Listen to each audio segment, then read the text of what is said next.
Actually, I'm going to put it this way.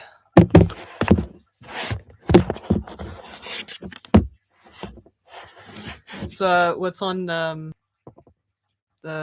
this, so you can see it better there. Let's see.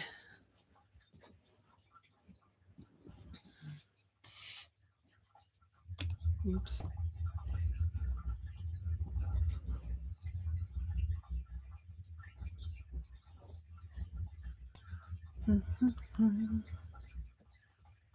Okay, we're gonna wait a few more minutes. I think we'll wait at least like 5 minutes and then.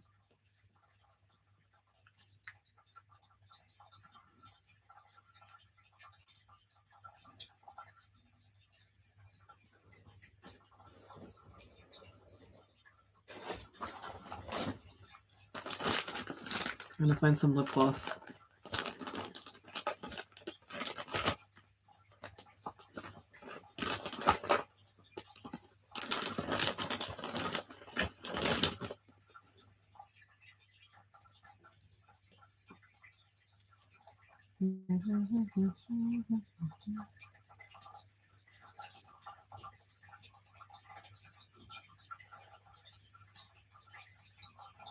Hi. I think we're waiting on 3 more people. I think. Maybe more, actually. Thank you. I'm glad that you guys like the background. If you guys want to see it better, it's on Patreon. Whoops. Can't say the word because...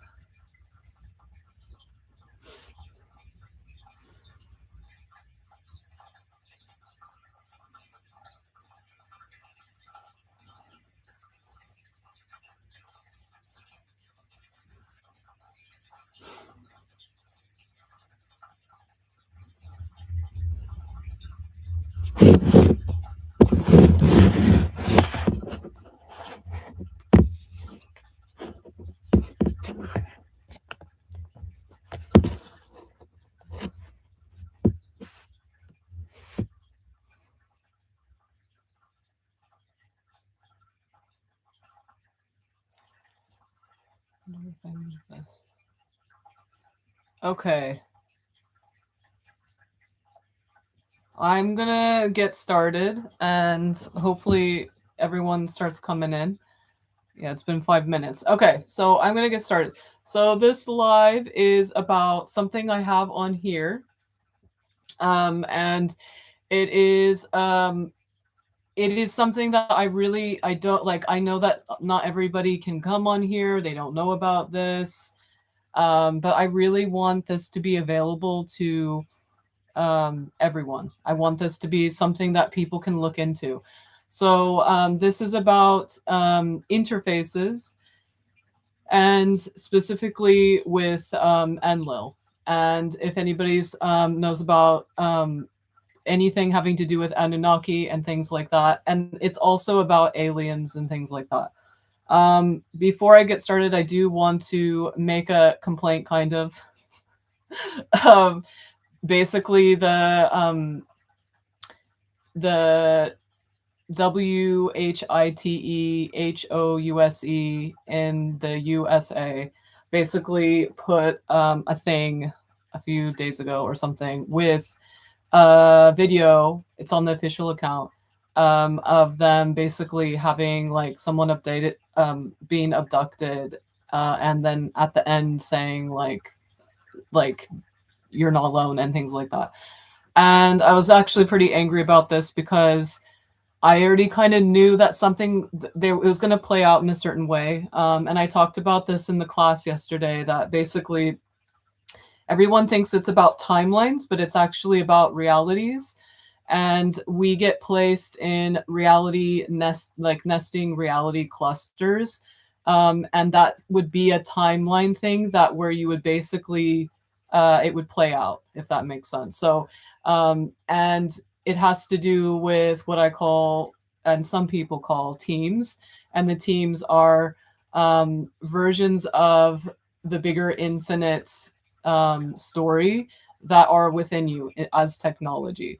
So we all think that when we think of gods and beings and stuff like that, we think it's outside ourselves, but everything, we're like little seeds. And so every single thing is inside you, like anything. So like if the whole story is like it goes like this and this from our perspective, that's within you, right? So for example, when we're going to bring up Enlil and things like that, and you read something in a myth, or you read something when people talk about aliens or anything like that, just know that you have that within you in your own version. And you also have the stuff that you are constantly bringing around and moving around. And then you have also the mother field, which maybe soon will be called the caregiver or parent field. And basically, that is what holds everything together if it's not being corrupt or whatever, and kind of lets you know what's going on. One of the things that humans would feel cozy with is that you will look similar. That and like it's not too similar. The ones that are too similar is a different thing. But you will have similarity traits and stuff like that. But that can also be another thing to show that you're working on similar things. It's a thing, but like it's something that helps out, but I wouldn't focus too much on it, because if you focus too much on it, then you're going to get obsessed with it, because that's outside yourself, right? So all those things that you see or I bring up or anyone brings up, they're roadmaps back into you, and creative different ones that other people have brought out. So when you're like looking at this kind of stuff, like I said, that stupid thing that was on that account, and when he said earlier this year that there won't be Christmas, that kind of stuff, these are, when you hear these things and you decide that you're a part of it or it goes with what you're doing, you will end up being in that cluster of realities, if that makes sense. So you will be able to play things out. It doesn't mean you're permanently there, because it all depends on what you're working on, what you like to do, who you are, because if you're unconscious, what the other parts of you are doing while you are just being a human. So the more you participate and the more you get to know yourself, the more you get to be involved in that. And so a lot of people call it timeline jumping and things like that, but that does not do us a service, because then you think that you have to do these techniques and stuff when it's always been just about you. It's been about what you are interested in, whether it's so deep inside that you don't even know what's going on, or it's very obvious. Something really, so yeah, that was the complaint. And now I'm going to talk about a cute thing that happened. So before this live, I was on Pinterest, and so it depends on what's going on, but sometimes I connect through that. And so when I was like getting connected to Enlil, I thought that I was going to connect to him and that if or whatever, but instead he decided to treat me and show me all of how he sees me. And so it was really cute and unique, because when you go onto that page, like when you go to the main page, it shows you all the, random things, that are there. And usually, because I do it all the time, like it's very important for me and I just do it a lot, especially when I'm feeling gross about something, I just go and alchemize that by doing that. When he did that, it was like, instead of it being about me connecting with him because of him, because I didn't even do a search, I just went to the main thing. It was about like how he sees me through things that humans have pulled my energy into, if that makes sense. And so it was interesting, because even the things that, like I said, I've saved a lot of them. Usually it tells you that you've saved it in a folder before. And I know that I've like saved them thousands of times, some of those, but they all were like fresh ones. So it was just very special for me.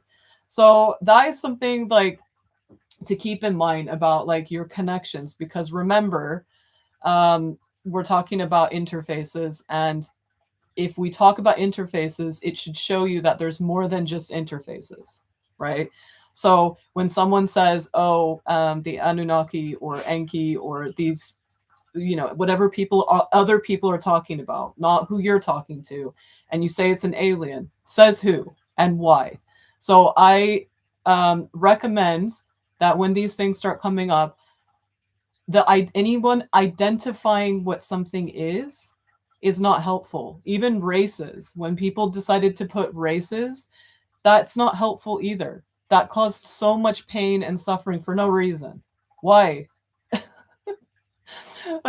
Like we are one race, but like they're adding like types. Like no, like unless there's a reason, and like a reason that is actually helpful and helps people continue something and keep doing new stuff. But if it just keeps people in the same situation, right? Like how's that going to help? Like for example, if there's like certain patterns in genetics and things like that, even that is a bit like, I'm not sure, but I'm not sure meaning like it's a bit random. It's not always like very straightforward, but let's say it is just for fun, but it's not. Then you could help those groups. So that's like what I said, I always say to everybody about finite thinking. So if it's a finite thinking situation, which is basically that, it's like getting a desired outcome or helping you so that you can do something more, like going within and stuff like that. We need that too. But what we're talking about here today, and when people bring up things like aliens, and when they bring up any kind of thing where they want to categorize things, it needs to be set free. It's more than that. So I'm not gonna go into too much detail because you can go here and see the whole thing. That's for people who want to go deeper. And obviously, I do sessions as well and all those kinds of things. But we're going to talk mainly about interfaces. And I've set it up so that you guys can ask questions after I talk about it and I introduce it to you. I'm not going to talk about his story. His story is on there unless you ask questions specific, not just like, what's his story? You know, like, don't be sassy. And I will pull him through because, you know, when people say like channeling is a thing where you're like, you have to do all this stuff.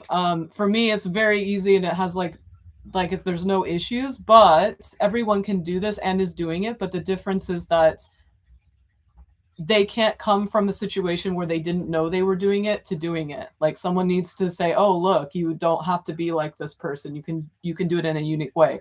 And then someone can do it, right? Whereas me, my superpower is no one needed to tell me. I heard tons of people saying, you have to do this and that and that. And I knew that I could do it on my own. No one told me this. I found out on my own. So that is what's unique about me, but it doesn't mean that what I do is impossible for everybody else. It means that everyone can do it. It's just me being able to figure it out with everyone saying the opposite around me, the whole external, and me finally listening to who I truly am. And that's what you guys need to do as well. The more you listen to who you truly are, and not just you as a human, like what you've lived in your life, and you start really listening, like a little at a time, it's like a muscle, you'll start to know things that the mainstream, and not even mainstream, just external, says kind of the opposite. You'll start trusting in yourself, if that makes sense.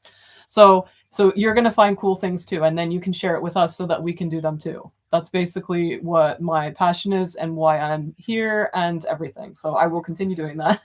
Even if you guys don't do it, I'll keep doing it. So we're going to get into interfaces. So with interfaces, the thing that's going on is you have to think of it like a way to categorize certain ways to interact with other things. So forget bodies, forget physical, forget that kind of stuff. Just think of the rules of a place, and it's not even a place. It's just like a thing that you can go into, a state of mind that you can go into. And when you go into that state of mind, and you've picked this, and this, let's just say for an example, so you can get in the mind frame, all of a sudden you have that experience. You're there. Like, you're just like, you're there. And so you're limited. You can't just all of a sudden jump on top of someone's head, right? That's a rule. You can't hit someone without them hitting you back. Like, there's all these things that like they're happening because it's like everything happens because of the things happening. And those are like the rules, right? And so those are the rules that you can try out and you're like, whoa. And that's why kids are like that. They're like, whoa, whoa, whoa, whoa. And then people are like, okay, well, if you do that, like if you can do it, you can touch like something hot, but like maybe not, because it's going to be like whatever. So when you try it out and that person said it, you're like, oh, okay. So that person said that. It's not like you're a guessing game, if that makes sense. So that's what like parents or caregivers or people in that kind of field, that is where that comes from. But unfortunately, when we have this education system, it's coming from people who have also been abused and have also not been repressed, and they haven't gone within. So they're doing their best to do that, but they don't know that that's what they're doing. Some people have children to have toys, things like that. Like, not, you know, they don't even want to admit it to themselves. And so when the kid is not acting that way and they're being like wild and trying everything, they're not under remembering that. They're not going, oh, they're here to try stuff out, and there's only so much you can do to protect them. But like, you know what I mean? So you have to think of that interface like that. So you aren't your interface, but it also is your art project. You're building that, and it's an optional thing. You don't even have to build it. You can use prototypes. You can see how other people live, and you can do that as well. So that is what an interface is. And they all have different ways of doing it. So for example, I also have on my page, if you guys are interested afterwards, on the top of my page, I have, I talk about interfaces, and I'm wearing a pink sweater. That's the one that talks about that in more detail a bit. And also, I can always talk to you guys more about it in sessions and things like that. You can always, like, I can do clarification specifically for you. But anyway, and I have different styles of sessions too, so you can look into that. But anyway, so, you know, I bet you can guess now what kind of like we're aware of. So at the ones that we're aware of are what we call randomly, and we're going to get into aliens. It's very arbitrary. It's not what is actually helpful to us. It's like trying to say, hey, are gods coming? It's just, it doesn't make sense, because do people even know what gods are? Do they know that there's things that we call gods and they're not even gods? It's like saying angels are coming. Do we even know really what angels are? Do we even ask what those things are? So how can you think or believe, because beliefs are installing programs. And again, programs are not bad. Programs are just, you need to know if you want that program or not. It's just like someone giving you a random thing to put in your computer, and you're like, okay, and you just put it in and you don't need it. So that's what beliefs are. So like, do you need to take that program from the other person? Does it make sense for you to start processing something, to like a software like that you're going to put in so that you can, like, let's say it's Illustrator, like, which is like a design drawing app, so you get that program, you install it, and you make new things. Is that what's going to happen? Or are you putting that in to just because that person told you to do it? It's like almost like the mafia. They're like, do it. And you're like, okay, I'm going to put this in my computer. So that's kind of what happens when we think of these things. So we're going to talk about plants. We're going to talk really quick because we're going to go into more detail. Plants, animals, the alien thing, but that we're going to leave that till the end of this thing. Humans. I hesitate with this because it's a bit more complex, but I'll say fae, cryptids, and also what are some other ones that people kind of know, or they like. I can talk about jinn as well. I think that is like a misnomer. People have a lot of issues with that. I have no idea, but it's okay. It's they don't even need to. It's, if you're not interested, then, and you're scared or whatever because of, again, programs, then whatever. But I'll talk a bit about that too as an interface, not as the other things.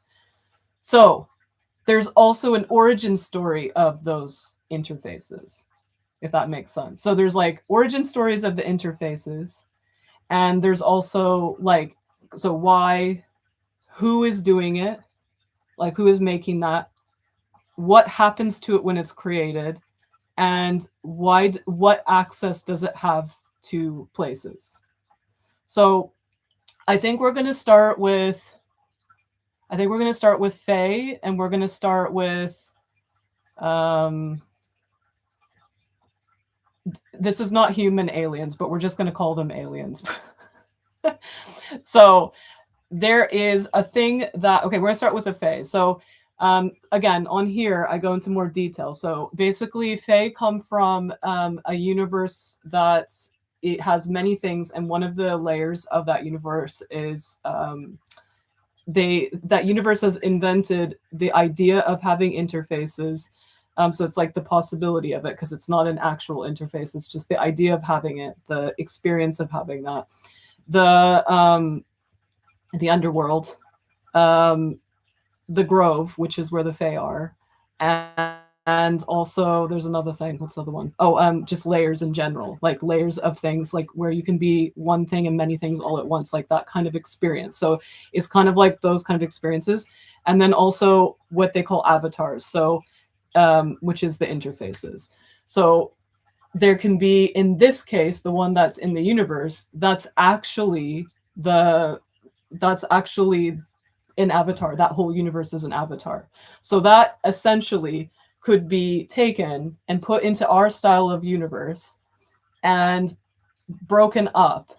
So it like holds more, it's, instead of it being this giant being that's not compact and like to the point, it's like it has that, like it has a setup to it that can actually fit really easily and well into a specific universe, or it can have you can like alter it, right? So avatars, so we're gonna talk, the aliens are gonna have to do with that, and also the Fae in the Grove. So the Fae are the pieces of that, they're the emanations of that Grove area that work on the way things the way they do things, and blah blah blah. And I'm going to go into way more detail about this here soon, but every single time I do, because it's a big part of my story, it goes to other things. Like right now it's going to Adamos and Eros and things like that, so we're going to that next. And also like Poseidon was getting involved again, it's like the third time, so that is going to be next instead. Unfortunately, that's fun too. I'm excited, but whatever. So you guys are going to have to wait still. And I am going to have to wait too. But at least we got a little bit of it. There are a few that I talked about anyway. So they're just there. Like it's kind of like they're one and they're in that group, but they're also like doing unique things and making unique things, if that makes sense. Then, because of all the stuff that happens where that actual universe, which is an avatar, goes into this universe, it's given to this universe to has a possibility. So there's a Grove in our universe because it has that technology, and there's like a lot, like I said, there's more about this on there, and eventually it trickles down. It's some of it's pulled. So there's these three separate, I talk about this on TikTok as well. So there's these three separate areas, and so they pull they creepily pull this through and bring it to the area that we're in, which is the Elohim area. I call them buttholes, but anyway, so we're in that area. And when they bring what I call the Titans area in the Grove and stuff like that, they take them, they can, even if they're smashed and made other things, there's no way to have them forget. They're always going to expand, right? So the problem is that they start getting addicted because this area has like this smog vibe. Like this is a personification, by the way. I do this to make it less crazy. So like if I were to explain this with someone who gets this as well and they know how to write like equations and stuff, I bet we could do all kinds of things with like other stuff. But this is my way of doing it. So their job to see how it makes sense in their like version, right? But anyway, so they take them, and also these are my stories as well, so it's not like I'm just talking about random stuff. I'm talking about my own things that I've seen, so I'm like seeing through my infinite eyes, or whatever you want to call it. So anyway, so they that first big bundle has to do with the Grove, and like the sun and the moon and the things like that. They pull it, and there's more to it, but we're not going to go there because it's here. But then they start individually pulling the Fae that are in this Grove. And those Fae, their job is to connect that Grove, the Titan Grove area, to that, all the Groves that are in all the universes everywhere, right? That's what their job is. So when someone creates something in that area for this universe, they still are connected, like right away. Like that's their job. So taking them still is a copy, but it's still, again, they're connected. It's not like you take it and they go away, because everything in infinity, even in this universe, when you take something, that one still exists, but this one now is either, it depends on how they feel. This one feels like they're missing something, and this one feels traumatized that a piece was pulled for them, right? But they're still their own beings, and they can still do things, but they're going to have, not, I call them intelligences, they have their own things, like what they're working on, right? So they start taking them. They're not interfaces yet. They're intelligences. So they take this intelligence, and there's no reason to take it because this universe already has it. So by taking it and create it on, and it didn't choose to do this, you have an issue, right? Like, it's not right. And so they're already having issues. So they put them on places, and the Elohim start experimenting, because they had already taken those things, and they created these weird floating areas. They look like planes that, like, I don't know if you guys have seen, they call it toile de jouy, and it's usually like a wallpaper, and it's usually blue and white, but there's obviously all colors. And there's like little scenes that are floating, and it's copied. And there's also a Chinese or Japanese version as well, that European people in like 1700s like did. It looks like that, and like all these things float. I'm going to draw it as well, but whatever. So in those areas, which are actually themselves, they start putting those in there. Like, they start putting them in the things. And when they put them in there, it's originally technology, right? But they want to go in that technology. So they start manipulating the technology and blending with it and putting parts of themselves in it. And they haven't fully, like, they haven't started to do the fall yet, where they actually go into their own creation. But those things are fallen by not choice. So like, that fallen means falling into your own creation. So you like go into something. So they're messed up kind of already. So they're making all these little beings and stuff like that. So that is one kind of interface, where they're like playing around and seeing what's happening. And these are beings that are kind of like from the Titan area, so they remember everything. Their whole job was to bridge that place, right? Like, that's kind of their thing. So you have these are kind of a type of interface, right? So they're like, they don't want to be there, but they're bridging that bridges that, if that makes sense. And then when you take a picture and you copy it, and then it keeps getting like low resolution or quality, it's like that, but in the sense of like tolerance. And there's a lot of issues going on. This isn't the only one. So that's one type. And I'm not doing this in order, by the way. I'm just telling you a type at a time. Now I'm going to talk about Jinn, for example. So imagine a being that's huge, and then it goes somewhere and it implodes, which is how this universe works. All of those pieces become pieces.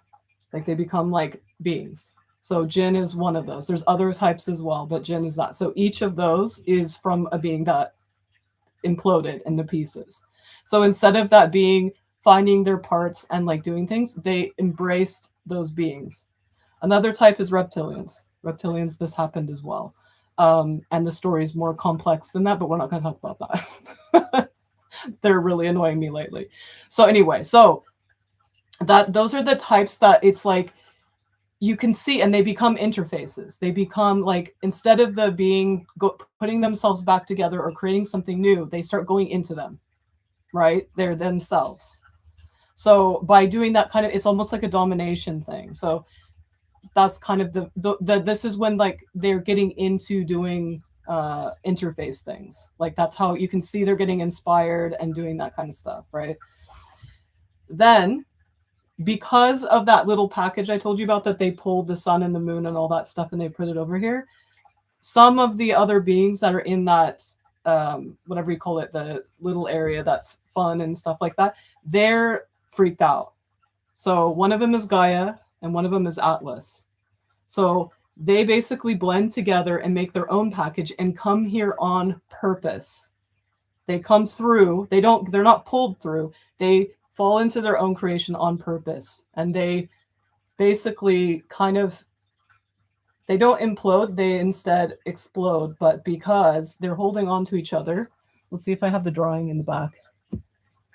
No, but you can see it here, because this is bigger over there. And Enlil is inside. And so he's on this, we're in this side, right? And he pushes it out. And in lots of stories in myths, they talk about this, and you can see how people think, okay, it has to be for this, and it has to be, but that act of pushing out has happened already. When Gaia finally came, when Gaia came in here, that is basically because Gaia is the universe that is holding this universe. So like when she came into her own, like into so Sophia's like in here, and then we have Gaia, and Gaia went into Sophia because of this story that's also here. She went in, it split everything into that grove area, the potential, and the thing. So she already did this. There already was a technology of doing that. That's her thing. She likes to put things in the things. And Atlas also is the organizer. He's from the lineage of the organizer of chaos. That is who came through, right? Like that's who he was before he organized stuff, right? But they decided to come through together. And when they were pushed apart over here, who was pushing them? Enlil. And that makes air.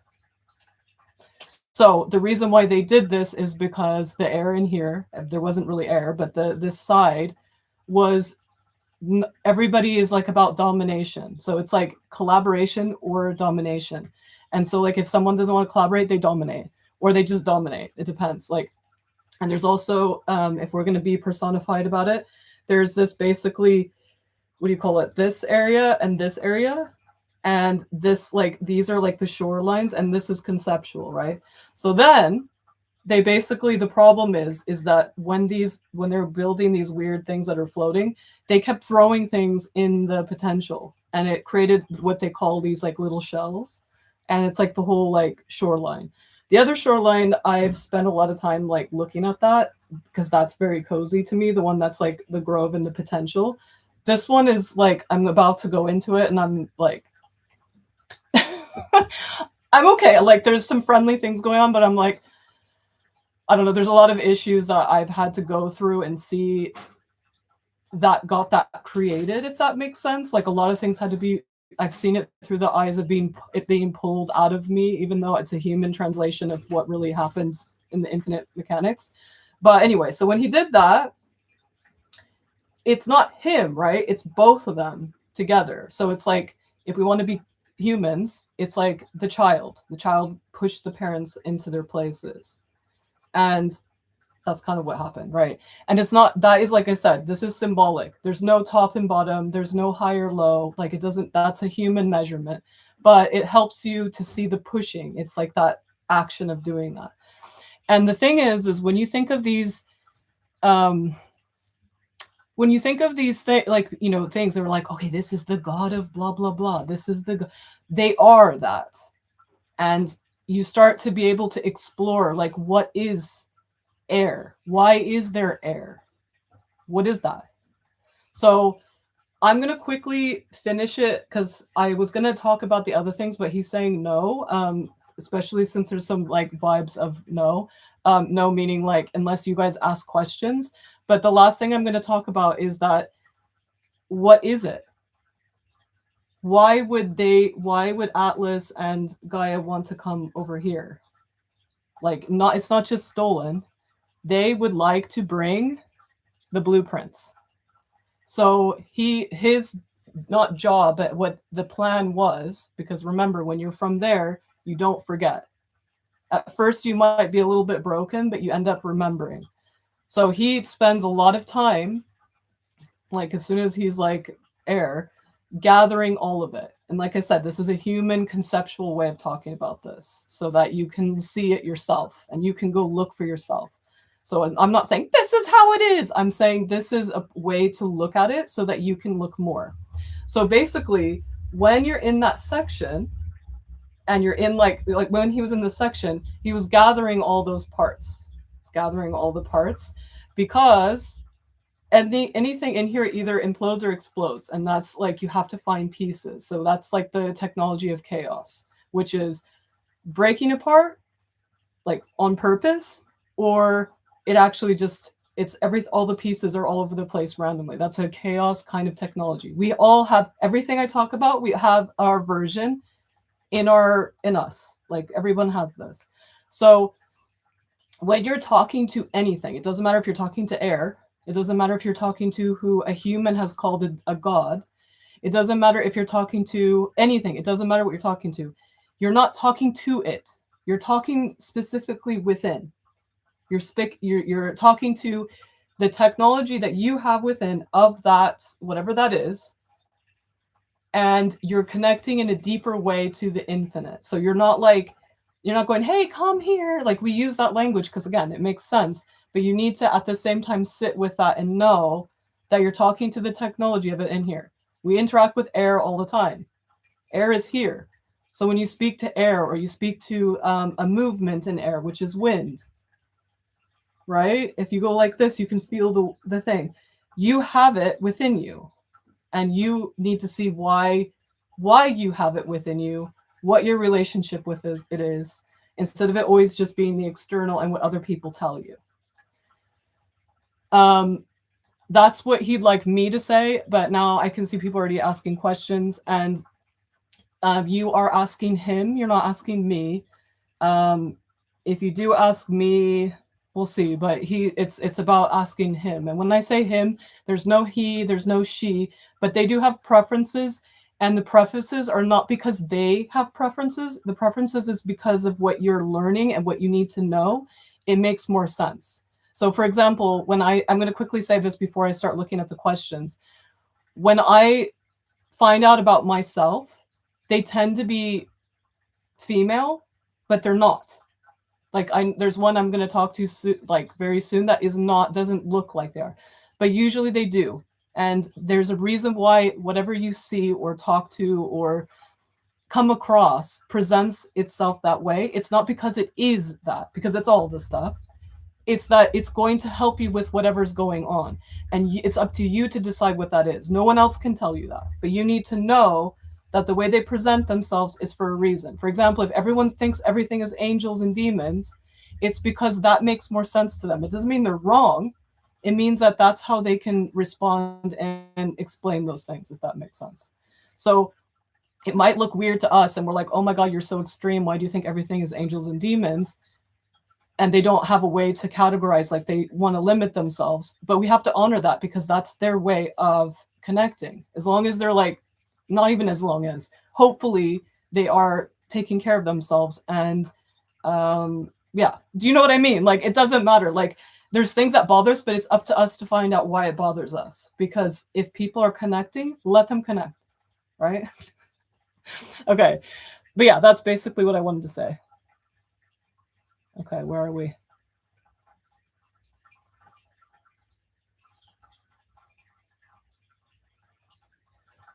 Okay, so this question's not for Enlil, it's for me, and I'm not going to answer that.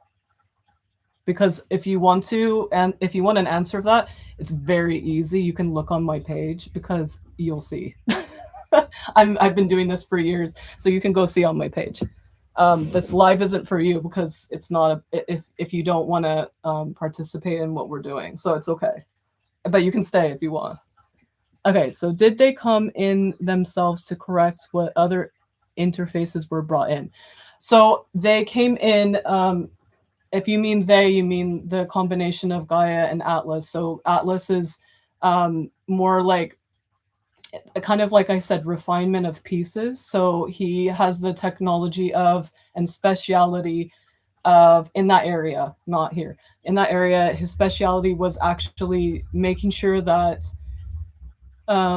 when anything enters into this, whatever you want to call it, this universe, when they go into the toroidal field of this universe, everyone implodes. And so when before in quotes, when there wasn't the technology of Gaia in here that separated the things and they all organized stuff, what happened was no one was in here but the pieces of Sophia that imploded, because Sophia imploded within. And so everyone was acting out whatever they came across. So there was and that's why the three got split up, because those were the three ways of doing things. There were other things as well, by the way, but they ended up hanging out in the areas, if that makes sense. They got they got divided basically, which is what Gaia did, so that everyone can kind of decide what they needed to do. It's complicated, so we can go into more of that if you want. But basically, those pieces, I have this here, and I also have lots on my TikTok, like about that when I talk about Gaia and this stuff. So there's a type that is eating the other one, so consuming the other one, dominating the other one, and collaborating, and they remember together, and they remember like parts of, like, because Sophia has all the other parts of the infinite creation within her, like everything, right? And so she decides to, I mean, not she, they decide to keep doing that. They get intelligent kind of about it, and they start just making sure they don't keep eating or whatever. And then there's the ones that eat only, and they keep eating and eating and eating. And that's the thing people are usually scared of, which is the snake thing. That's the symbolism of it. And then there's the middle one, which is Isis on her own. She's the only little piece that remembered on her own. And it's because of who she is and like who she's connected to, who her origins are. And also the process of what her origins went through to become the origin of what they are. It's very similar to that. So she was able to do it without anyone, and then she did all these other things on her own. And anyway, I talk about that on here. And again, I could talk about that, but it's not him, like it's not about him or this. So it has to be about interfaces or him. I mean, I'm not gonna be too strict, but anyway. So yeah, so they came in because they wanted to bring that over here, because they could see that it wasn't just specifically the interfaces, it was that they took things. And the whole reason why that even exists, the Grove, and why they even came in here in the first place and tried to help things, is that it's because they wanted to bring new things for beings that think they can't connect to their origins, which is mostly the Elohim. They're getting better at it, not all of them.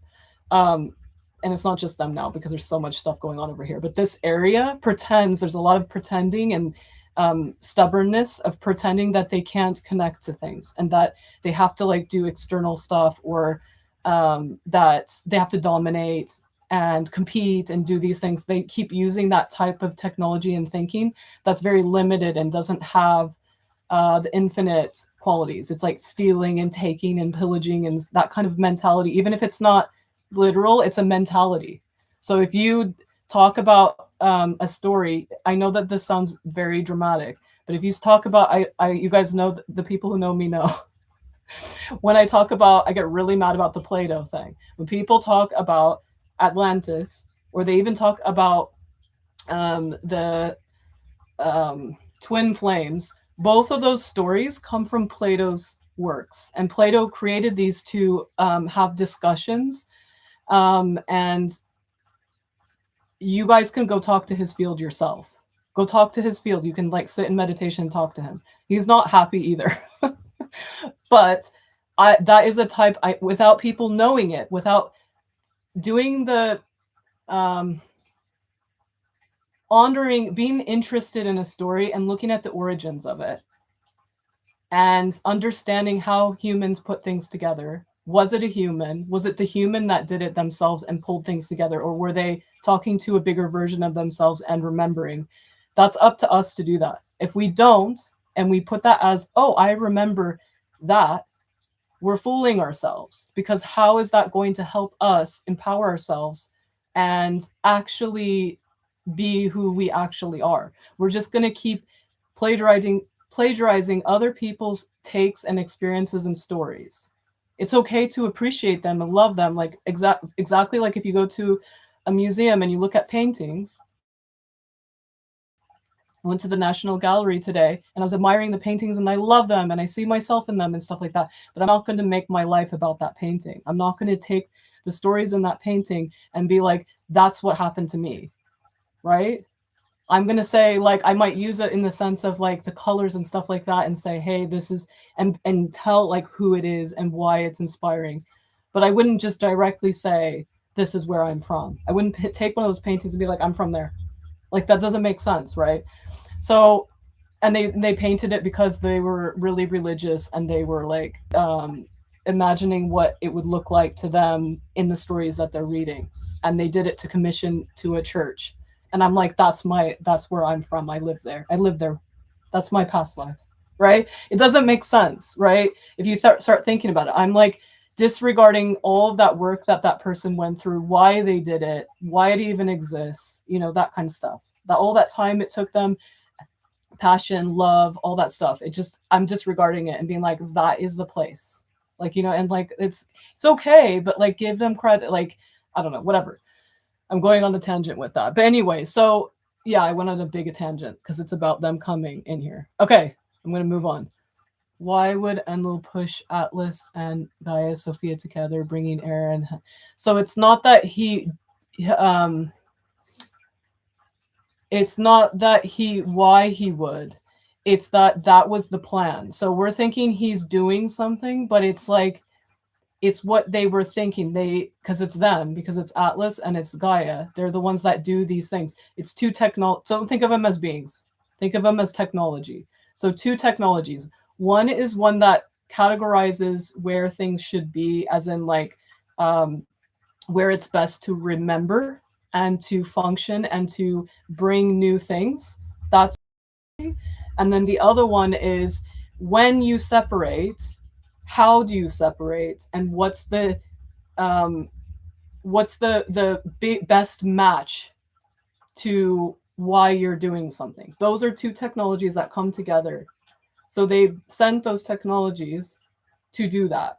So that's what they created. So it's bringing a package, because think about it. If it's going to come through, it's going to do some kind of weird thing, right? And they know that when something comes through that, it loses certain things. It does this, it does that, whatever. It's kind of like when you're sending something in the mail, and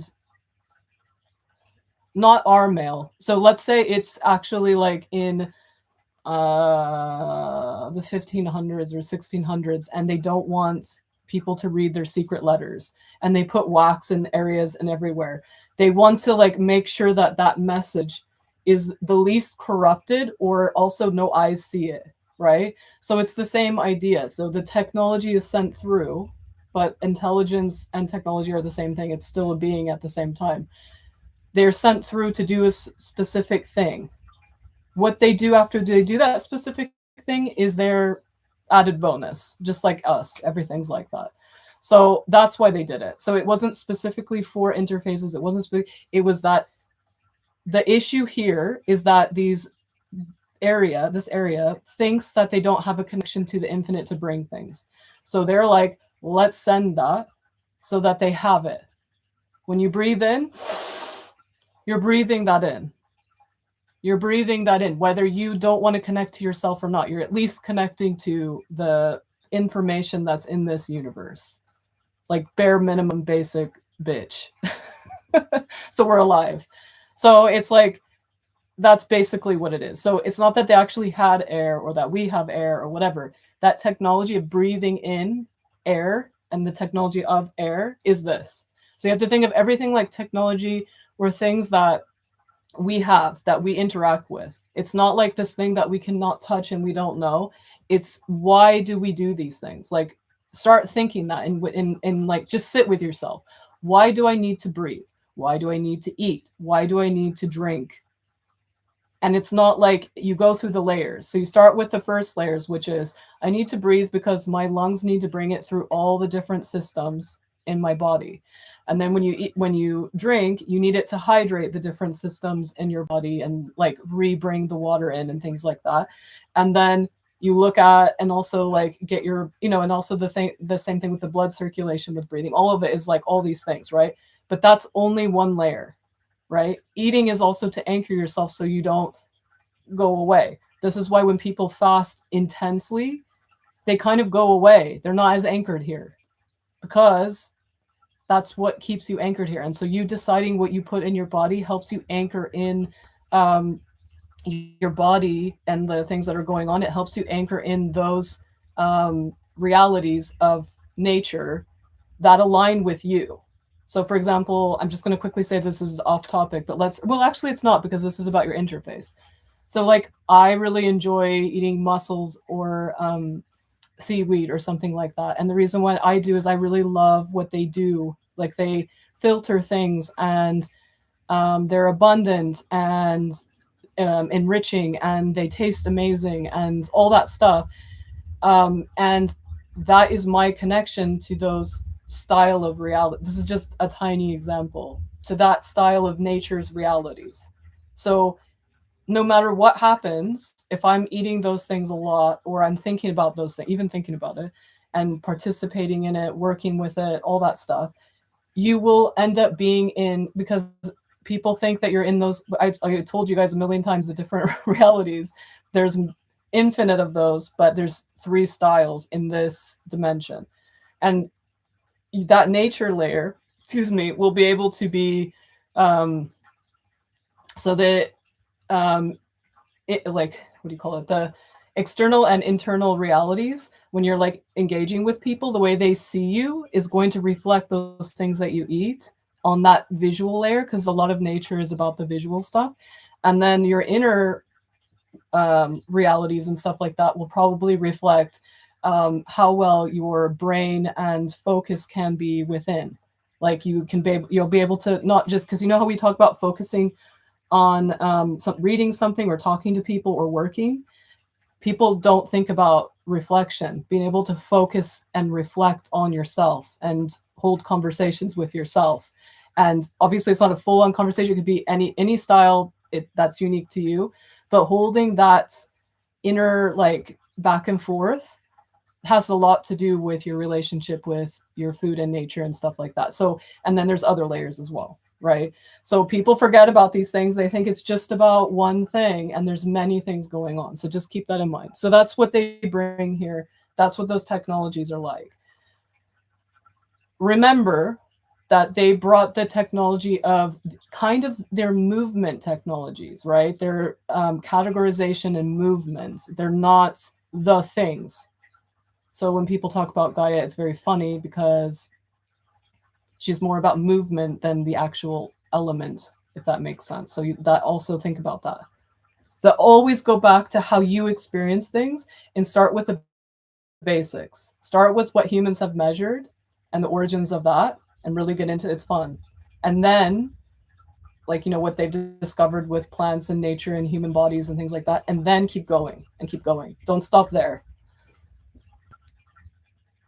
Okay, we're almost there. I'm almost caught up.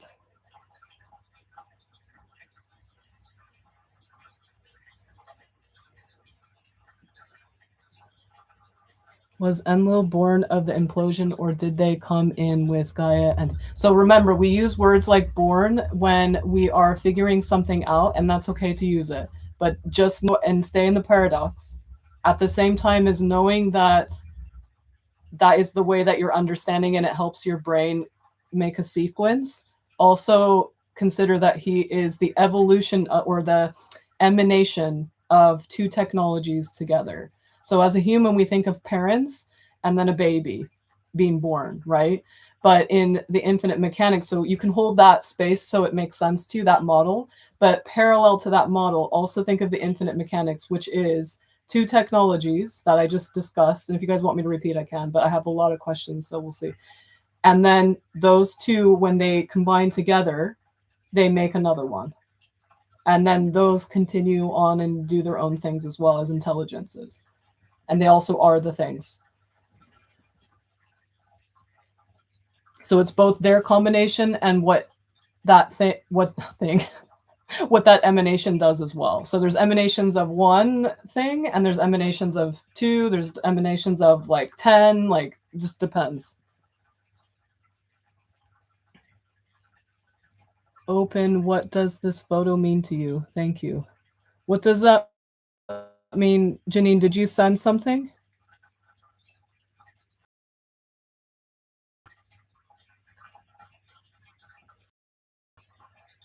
We relate to how we look upon.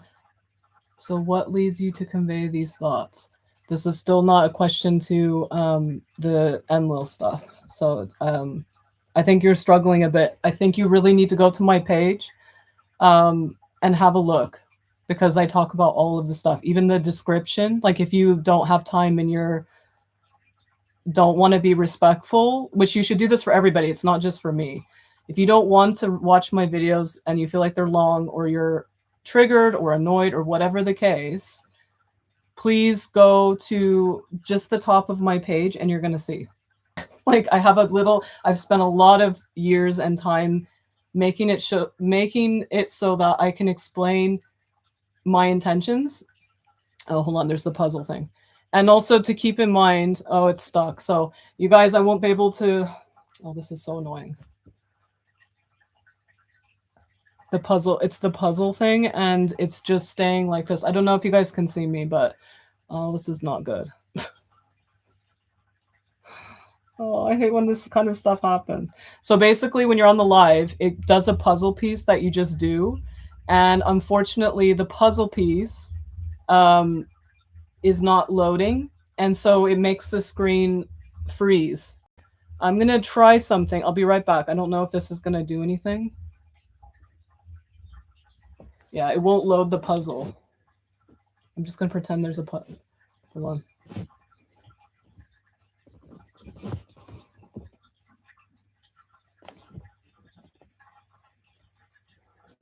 Okay, I'm going to try something. I'm going to give you guys, I don't know if you can hear me, but I'm going to give you 2 minutes to copy your question so that you can paste it. I think if I leave TikTok, I'll be able to come back. It'll say resume, but it might not. So you guys might have to find me. And I don't even know if you can hear me. But if you guys can hear me, right now, copy your questions. Because I can't scroll or do anything and I need to restart it or I won't be able to answer your questions. So, but I will restart it. It's just, I've tried everything and it won't let me. I don't know why they do this. It's like, what a stupid thing. I'm trying one more time. Yeah, it's not working. So I'm going to close the app and I'm going to come back and fingers crossed, you guys don't have to go anywhere, but copy it just in case or take a screenshot of what your question is.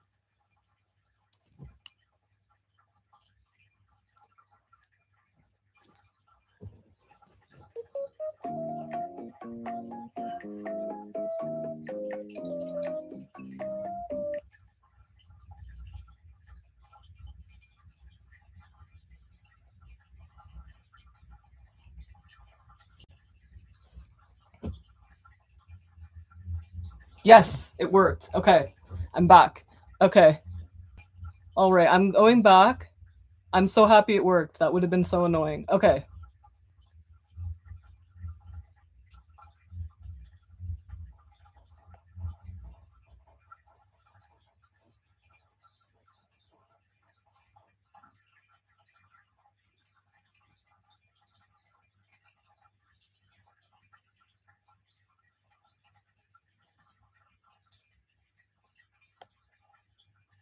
Where are we?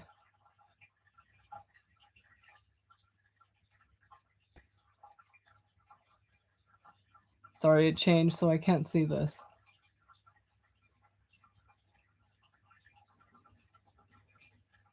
Okay, so I'm a little late. I have questions about the floods. Why floods? What do they symbolize?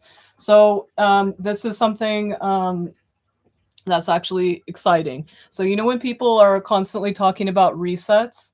So resets are happening all the time. So and there's different styles of resets. There's resets within ourselves all the time, which is basically going to sleep and you seeing, you know, when people say timeline jumps and quantum leaps and things like that, that's a reset for ourselves so that we can change kind of things in a really big way. Because I talk about this in my class yesterday. I talked about this where when you sleep, the main thing about sleeping is that you take a copy of what you've done that day and you distribute it in various layers of yourself. And when you distribute it, you get a copy of what's going on there and they get a copy as well. So there's a lot, if you think about that, that's endless, right? So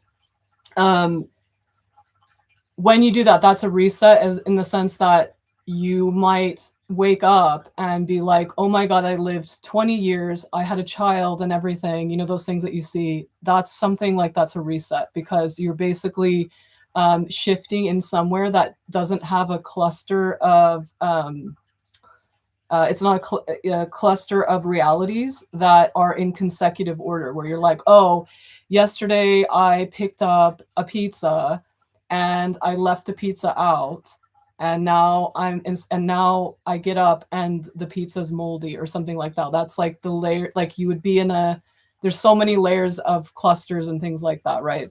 That the team, which are the intelligences, handle, right? So let's say that happens, right? Let's say that happens. That would be you living a consecutive, like, oh, everything's seamless and there's no reality shifts going on. But if you wake up and you had 20 years as someone else, and then now you're here, that's a reset. You're put in a whole new cluster that doesn't go together. Now, a dimension also does that, right? So if a dimension resets, the rules of it, which is, remember, a dimension is not something, this is it's a conceptual thing to say you're going in a dimension or you're in a dimension. You're not really. You're accessing something where everyone around you in quotes, is accessing as well. The same rules, the same cluster. So it's like dimensions mixed with realities, like nesting clusters, kind of. So, and I talk about that more there, and also recent videos today, like yesterday. But anyway, so when I'm doing that, like, or when we are doing that, not me, like everyone, when we're doing that kind of stuff and we see things from those perspectives, we're having this experience all the time. But think about it this way. So when you see on TikTok people talking about floods, when you see myths talking about floods, when you talk about all of those things, do you think that is someone, it's happening to them and they're writing as they're, drowning? No. These are ways of seeing certain things.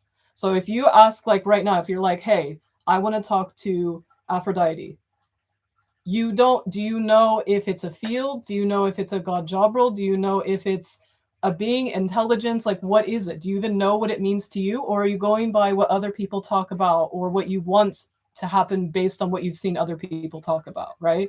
But if you know, and you're chatting to them, and you've built the things that, like I talk about all the time, where you build your library of filters, instead of having filters just happen for you all the time, you build them from what you know and what you've learned, but also what you do, like what you're doing in your life all the time coming up. If that is a normal thing in your life, you're going to get an information, and you're not going to be like, oh, God did a flood, or this God did a flood because we're bad and this is gross, if that makes sense.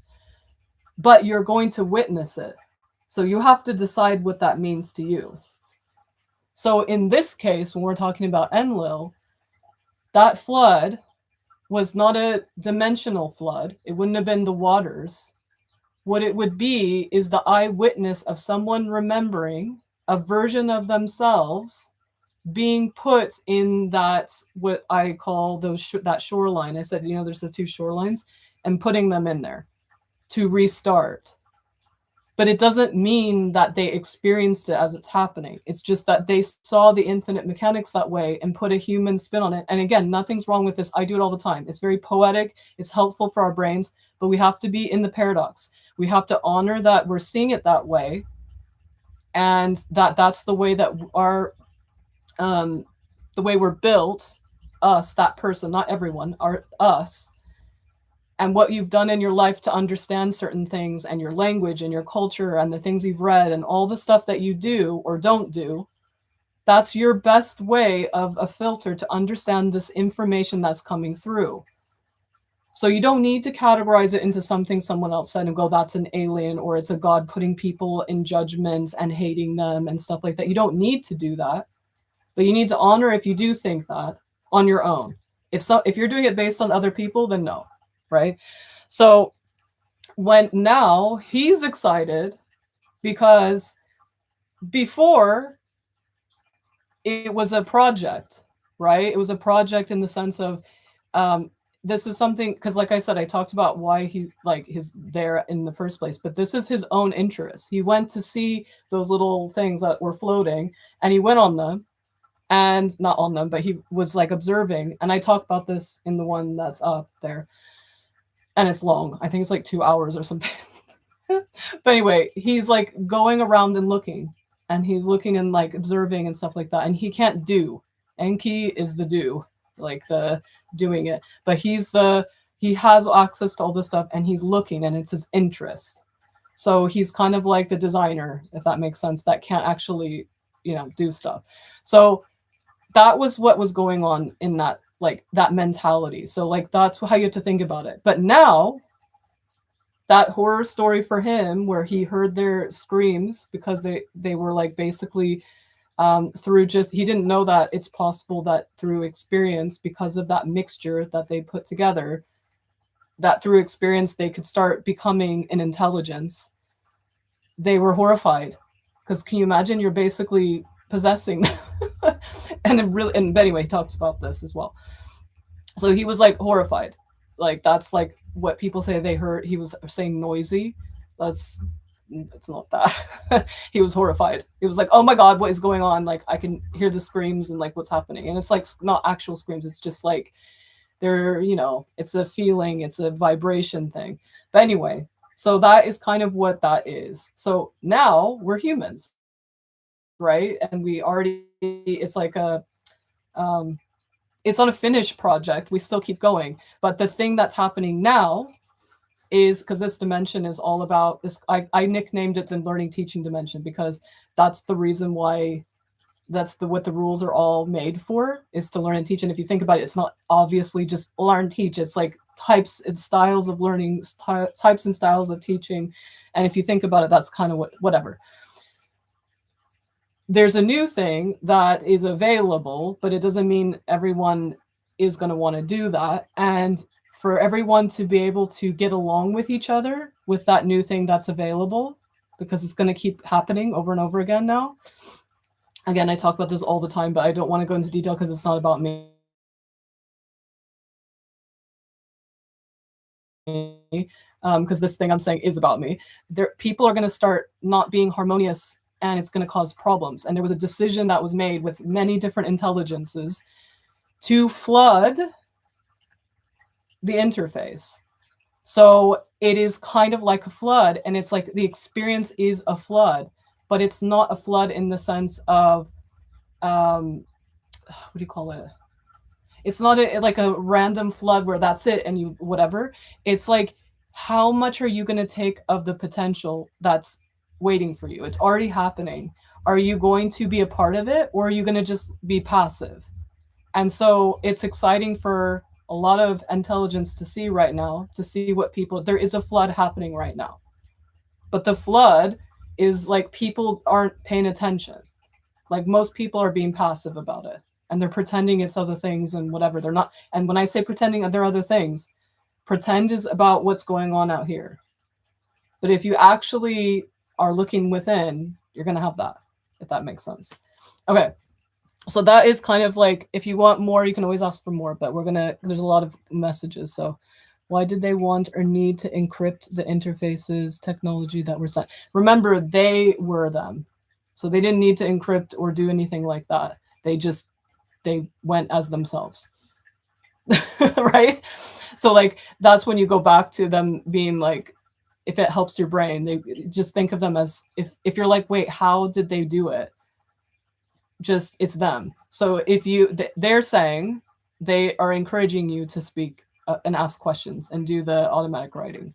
So you just ask, those questions, and the technology's in you. So you ask them. But it's the why is like up to you to find out, because you being excited or interested in that it means that you need to look into it. But that is the reason why, right? And that's what they did. Like they saw that they were having a hard time here because of many different reasons. They know because they were taken. And they're like, okay, well, this whole area needs help. And remember, this is not when there's no human interfaces. It doesn't exist, right? And human is like a type. It's like, that's the other thing, is it's a type of interface that's specifically related to, with specific access, not just to this dimension, but like, how does it have access to other things and like that thing, and how it can express and things like that. So human, that's when people get caught up in it. They're like, okay, well, when we're humans and this and that, and they try to do that. Just think of it like, it's easier to just say interfaces. And if you want to, you can start with that and you can come up with your own words. But and I encourage that. So like start with that and start thinking, okay, so what's this layer? And like start studying yourself. You have yourself to study. You don't have to guess.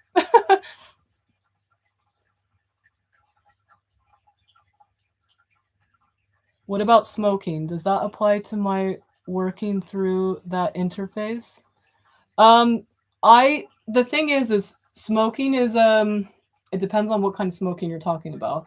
But anything that you're consuming, because smoking is a type of consuming, it it's you're aligning yourself with that, and it's up to you because I can't say that or other people can't say that, but it's up to you to get in contact with. I used to do classes about like I used to call it the consumables class, and so like there was a class where someone brought in water, someone brought in all types of mushrooms. I said no those kinds, but other types of mushrooms, and then someone brought into a spice, and so we went through it like because what the way I do things is I don't tell people things and say, oh well this is this, and I count because we have enough of that. But what I did do is I helped people see how they already have a relationship and to go deeper into that relationship. So I don't know if it's about applying or worrying or all those things. I think it's about becoming more connected to these things, connected to the version that wants to do that, that's in you, and connected to those things. So, and finding out which layers of you are connected to that. Are they connected to going and traveling in layers? Like why? Like what is like what, why, who, what, and also the thing that it is, if that makes sense. So like if it's a plant, which usually anything you smoke usually is a plant. I mean, I'm actually, they're saying no, but you know what I mean. If it, let's say it's a plant, connecting to the roots of that plant, speaking to the plant, seeing why you're so connected to it, those kind of things. Instead of just being like, should I smoke? Is that this? Is that, look into it. Like, you know, and it goes deep. Like you don't have to just stay, you can just stay in like the history of it. Like if you start to look into vegetables and fruits, it's actually hilarious. Most of them are made by us. Some of them are things that nature cross-pollinated on their own and like made their little hybrids and stuff, but most of the things did not exist in the wild. I mean, nature's creations. We collaborated with nature, right? And like a lot of it, like almost all. So, but people don't think of that. They think of only the layers of humans doing genetically modified stuff as a propaganda thing, and like not propaganda, but like, and they have weird agendas to sell certain things or whatever, and they start talking about that, or like it doesn't even have to be sell like money, it could be selling an idea like a program. So like someone's like, oh, you're not healthy if you do this or that, but I'm like, okay, that's fine, but like you need to go deeper into that. Like if that's bothering you or it's coming up a lot in your life, you need to look into that. If people who are worried about that, if they actually looked into, like I said, broccoli is like, and some other, you know, like I'm just giving that as an example, is from the mustard plant. And there's many different things that came from it. Doesn't mean it's creepy, but it's interesting to know. To not just think, oh, it's interesting to know. It's not a, it's like I said, do not look at these things and judge them and think they're bad. Just it's interesting to know that. And then you can go deeper into that. To me, I find it, I'm obsessed with it.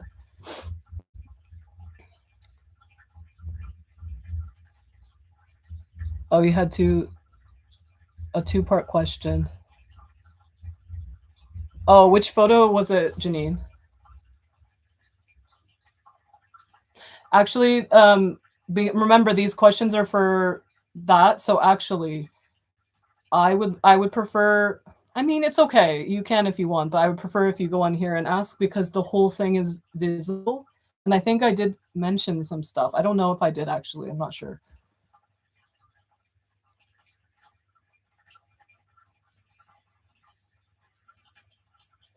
Okay. I think we're coming to like all of the thingies.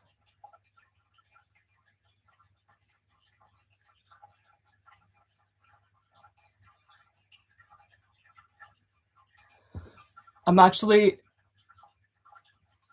I'm actually cracking up about the person who has a rock in their username and they asked who Enlil is. I think it's a bit funny.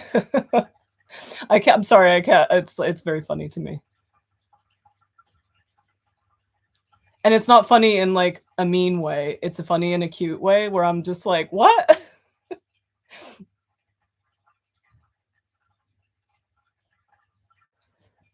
A DD intelligence. My internet might be messed up, but I missed the stuff about dimensions. What did you say about that? Oh, if you want, go ahead and go on the top of my profile if you want before and come back. I'm gonna be on here for a while because this is like very important. I want to talk about this, and you guys are all here and great. So you can press ×2. I think the dimension one is the one where I'm wearing black, and I touch on it again in the pink sweater video. Like I have a pink sweater and they're pinned on the top. But watch the one in black, and I cover like dimension stuff. It's gonna help you because the dimension stuff I talked about here is like very tiny and it's not gonna help you. Oh, I'm glad that helped about the floods.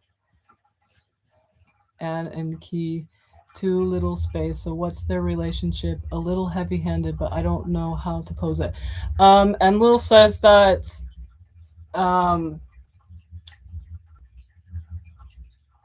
Enlil says to look into them on their own as technologies.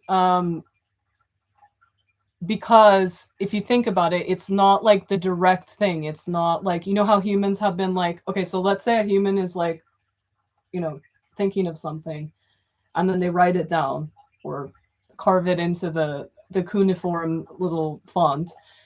And then it gets passed down to their great grandchildren, that not passed down, but shifted to their great grandchildren in Babylon. And then they have their political war POV, and they try and fit in characters and things like that. So think of it like that. He's saying that it's not there. Like I said, it's not just him. Most intelligents say that it's not good to not good. It's not as exciting and explorative and interesting when we don't look at just the title and go within and ask the technologies within us and then read what other people wrote. It's not as exciting, and it gets us in a loop and it gets us confused. And by the way, they tell me this all the time to tell people, but I do it as well. And the thing is the difference between me and someone who's just doing this and doesn't know is that I do it and then I catch myself and I'm like, oh, okay, relax, Nicole. It's time to step away, because you're getting too much about like what other people wrote, because it's amazing, right? So like you know, so you just need to step back. So that's what they said to do with them, and individually kind of do an interview. If you need help with that, I help with that. So, but you can do it. And it sounds funny and awkward, but you can do it. I know you can.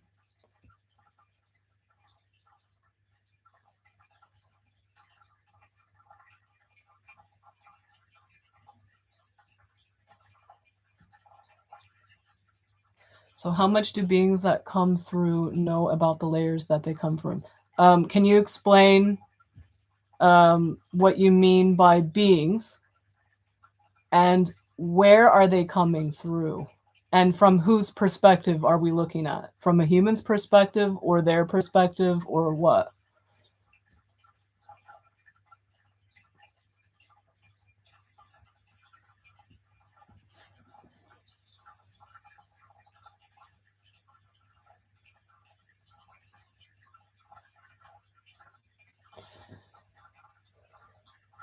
Intelligences from their own perspective. Let's see. Okay, so can you rephrase it with intelligence and with their own perspective, if it's possible?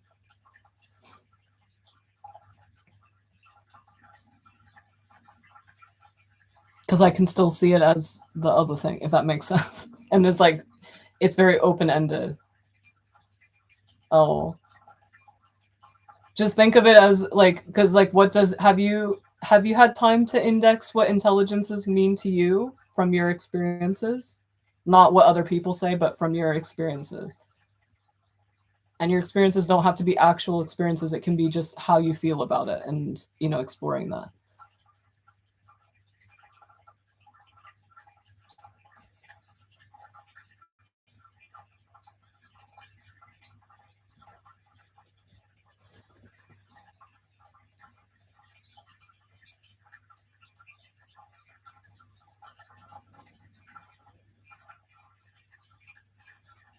Can you, I think this is a bit too broad because intelligences are, and even Enlil is like not stepping in because he's like, what? Because remember, intelligences are taking care of something. So like there's intelligences for a dimension, there's intelligences for human, all human interfaces, there's intelligences for individual human experiences, there's intelligences for every single infinite reality, there's intelligences for you brushing your teeth. Do you know what I mean? So, and there are different styles for different things. There's intelligences for thought forms. There's intelligences that, so it's like there's like intelligences that work on that new or origin technology. So, for example, Enlil would have intelligences that would work for him, but he's also an intelligence in the sense that of what his like process was. Does that make sense?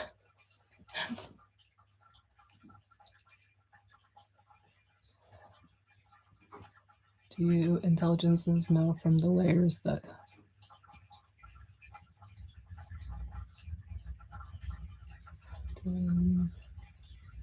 Oops. And which job role is it? Oh, sorry, this got gigantic. This live is being so weird. Hold on. Okay. I guess I mean bigger energies. But remember, this is broad. So I want to know what you actually want to talk about because it's broad. It's like, it's broad. Obviously, the live is good for broad things, but this is too broad in the sense that I have like, think about infinite tabs up and I would just be choosing something random. And sometimes Enlil would step in, but he's not stepping in because it's like, it's not, it's like I said, it's not specific. So a lot of the times when people get silence, that's what happens, by the way. When people think, oh, I'm not getting any answers or whatever, it's because you're not being specific about what you want, if that makes sense, on accident, on purpose, or whatever. So Enlil has a preference of not anything having to do with Babylon because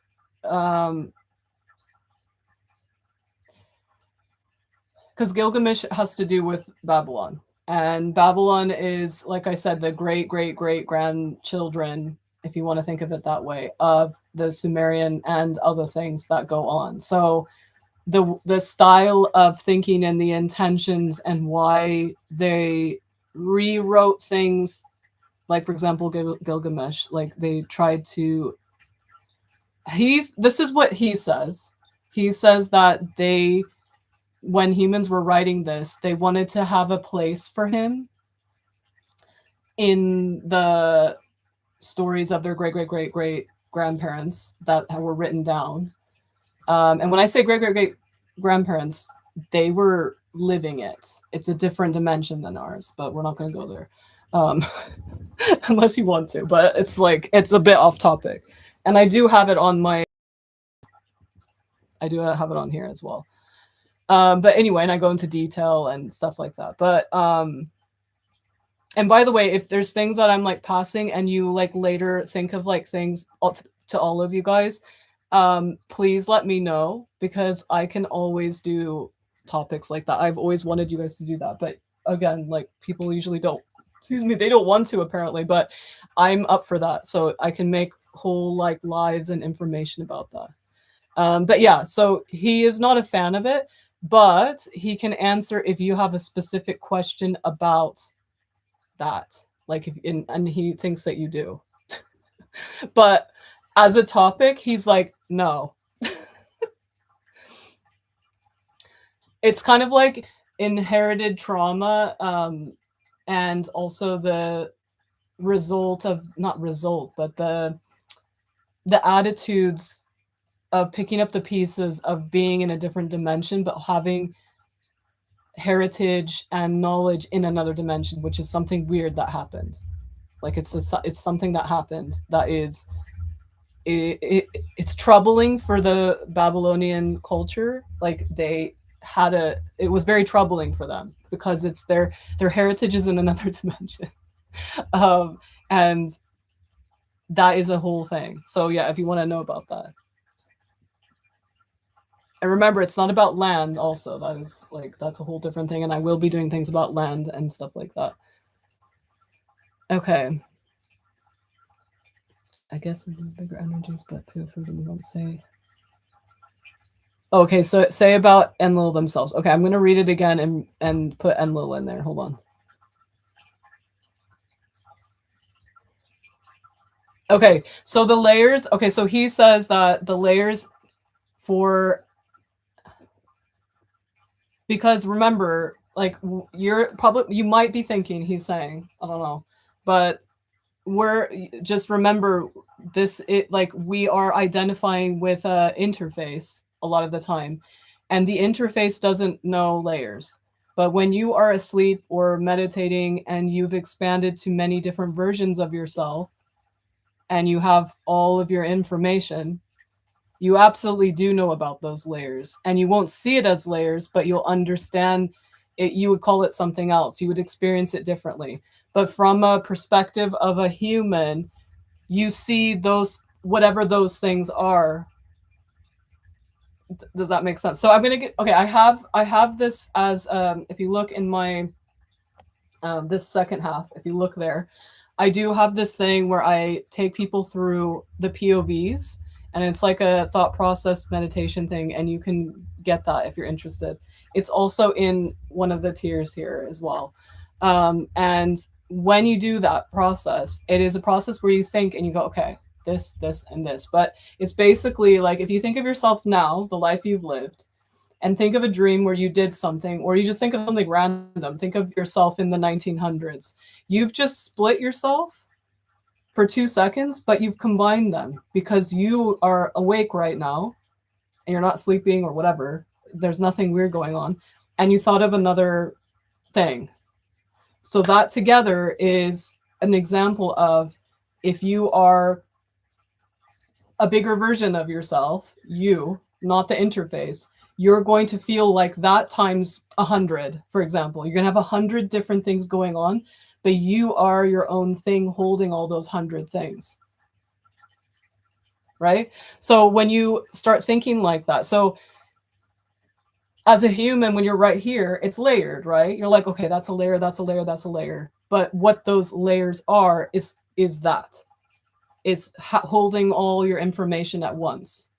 Having all, because people say memories are a past thing. To me, memory is your information. It's your POVs.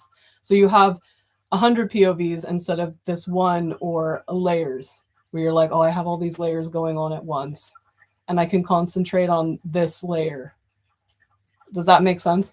And so absolutely all the other intelligences, they're not interfaces, right? So all interfaces have different ways of perception. Animal it depends on what type of animal as well, but animals, they don't see it like how we do. They see it like what I just said. They can live this experience and like have favorite foods, or know that that area over there is dangerous, and be like, I don't like that area because that grass tastes bad and it probably is going to make me sick. I'm just giving an example. But at the same time, they're connected to what they're working on in the grove, right? Or wherever the collective, the bigger part, is working on stuff. They're aware of that. And every single animal has a different way of being aware of that. For example, dogs, their awareness is a bit confusing and distracting and delayed because everything it look again, I'm translating it as a human. They don't see it this way, but the way I see it is like a bulletin board where they put something, an announcement on the bulletin board every second. And so for you to understand what the dog interface is doing, not the collective that they're connected to, because if you're in the collective, yeah, right, you can't, like when people think they're talking to dogs, they're only talking to the interface, and the interface will basically, it's very different. Like there's ones that like to talk, like cats, the collective of cats likes to talk. Like if you talk to them from like their origin and stuff, they like to talk. A lot of them are the ones that are actually talking and not the cat them. What they usually do, animals, is they talk about their surroundings and what is going on, what their observations are, and their perspective of it. And depending on you, you're going to talk to a different version of them as well, because they have that. So they're all set up different, but I'm just talking about dogs, not the cats. The cats are the ones that will, like you, like I said, you can go. But anyway, with dogs as an interface, they're especially domestication, they're like kind of prisoners in the sense. So they're not going to be able to bring their stuff here. Like they're not gonna be able to express it. They can't go to their area that they're supposed to, as in like they were designed to. They have to try their best to express that in like a weird situation that a human's put them in. They don't know how to do that. So we think of them as stupid or ditzy or in love with us, but they're trying to, it's not possible. Cats have found a way, dogs have not. They have issues. But anyway, when they do things for them to survive, it's not the way that they express with humans. They've built a connection through each other. So they did that through that bulletin board thing. I don't know why I got into that. Anyway, like I said, I'm sad because the rabbits have come and they really want me to do the next one in this tier, the tier 2, with rabbits, but they came last night and I'm like, I can't, you guys, like it's so horrible what's happened to you guys. They're like, oh, we'll wait. I'm like, oh, so creepy.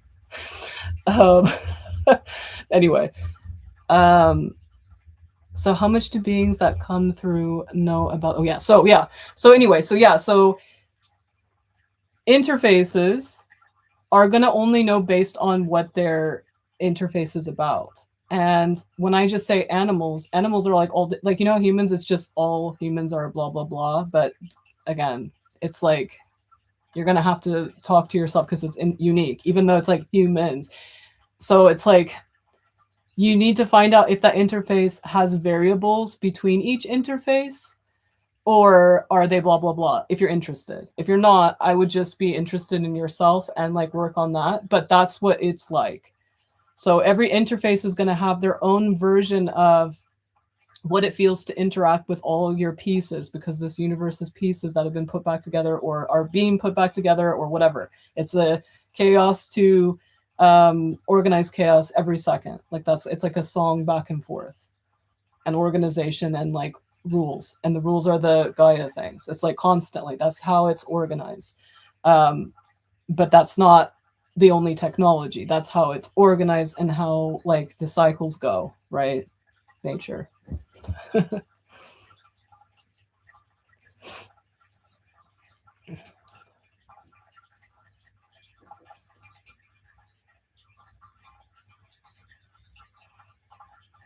Okay, what about Saturn? Because remember, we're talking to Enlil. This is Enlil's stage. And yeah, so just keep in mind, like if you want to, make sure it's connected to the interface stuff or what we did talk about in the live, even if I went on a tangent, or like him himself. He will always, if you don't know if it has to do with this, to ask him specifically and this live and all that stuff. He always recommends you to go and talk to each of them individually and do an interview, because it's fun and all with me doing it, but he says the best is always to do that. But like I said, if you have a specific thing about them, about that, you want to ask him about that, you can do that. That's fine. But sorry, he's so strict, but If it was Aphrodite, Aphrodite's not like that.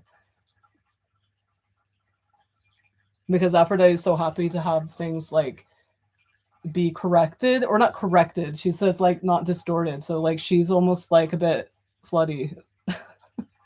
And I mean it with love, but she's just like, yes, let's do this. Let's reframe everything, even if it's not about me. Like she gets really into it and like intense, but like, you know, but and she gets, it's very hot as well, her energy, because of that. It's like overheating because she's very hungry. I think it's not about being, oops. It's not about being hungry. I mean, slutty is about being hungry. I mean, slutty kind of is being hungry. Just a specific kind of hunger. Oops. The uproar of mankind is intolerable, and sleep is no longer possible by reasons of Babel. I won't try to pry too far.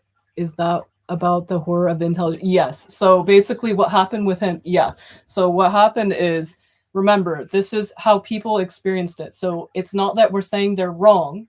It's that if you have a vision and you experience it, we have to honor that person who brought this to us, because even if that is going to be a different perspective, or put together like a patchwork quilt perspective, it doesn't make it untrue. It doesn't make it not honorable. It doesn't make it fake or stupid or cheesy, or saying it in an insulting way that it's imagination, because imagination is actually our tool. It's like a tool of, it's a layer of us.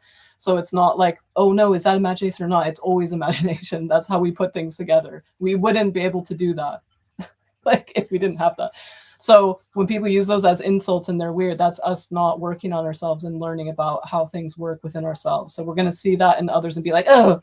So just keep in mind, like a lot of people, like there's a guy that was in the comments that said that, remember that Enlil does not like humans. And I'm like, okay, so that's an opinion based on a text that also was wrongly written at one point, like a long time ago. People were translating it wrong. And then on top of that, when we get to the end of, I guess it was like the end of the 90s, early 2000s, with kind of some of like, I hate saying new age, because like new age is actually Victorian like stuff. Like they say it's the new age, and they were like doing like seances and stuff like that. So I just don't like that. It's stupid. But anyway, whatever.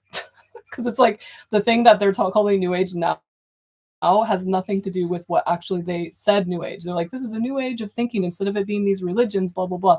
But now these people are just like looking at Ayesha Dean's stuff and the that stuff basically. But when they started doing that kind of stuff, basically that is what made people think these things. And so those weird things that people wrote, they were like mixing those up, right? And then they found another text, I think, not text, it's not text, it's a tablet or whatever. They found more, or it was ignored. I can't remember now, because it shifts, the reality shifts. It's either one of them or both, whatever. And it was the end of last year, and they updated it. So there's new things that they didn't know about Enlil specifically, which is hilarious. And he wanted me to see that. He's like, look, they like care. And I'm like, yeah.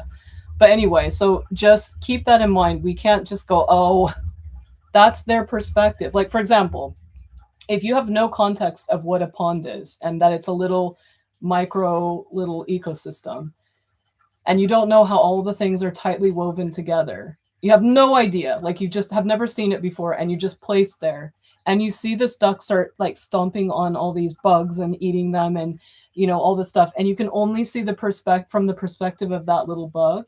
You're going to think that it's doing that. It's being like, it's smashing it and it's doing all that stuff. But you're not seeing the bigger picture, that they have a cycle that they're doing as well, and eating things as well. And there's all these things going on that are mixed up together, and they have their intelligences of what they're supposed to do and the decisions that they've made as a collective that we don't know. And so our perspective we're imposing that on them. So just keep that in mind when it comes to these. It's like when we see these things, anything where someone is having an opinion or an impression on something, it's interesting to take that into account because it shows you about that person more than it does about what the material is. Because that person, it means either they're just taking on programs and then putting another program on a program that has nothing to do with something they've made, a program that they made themselves. They didn't create what they understand or things like that.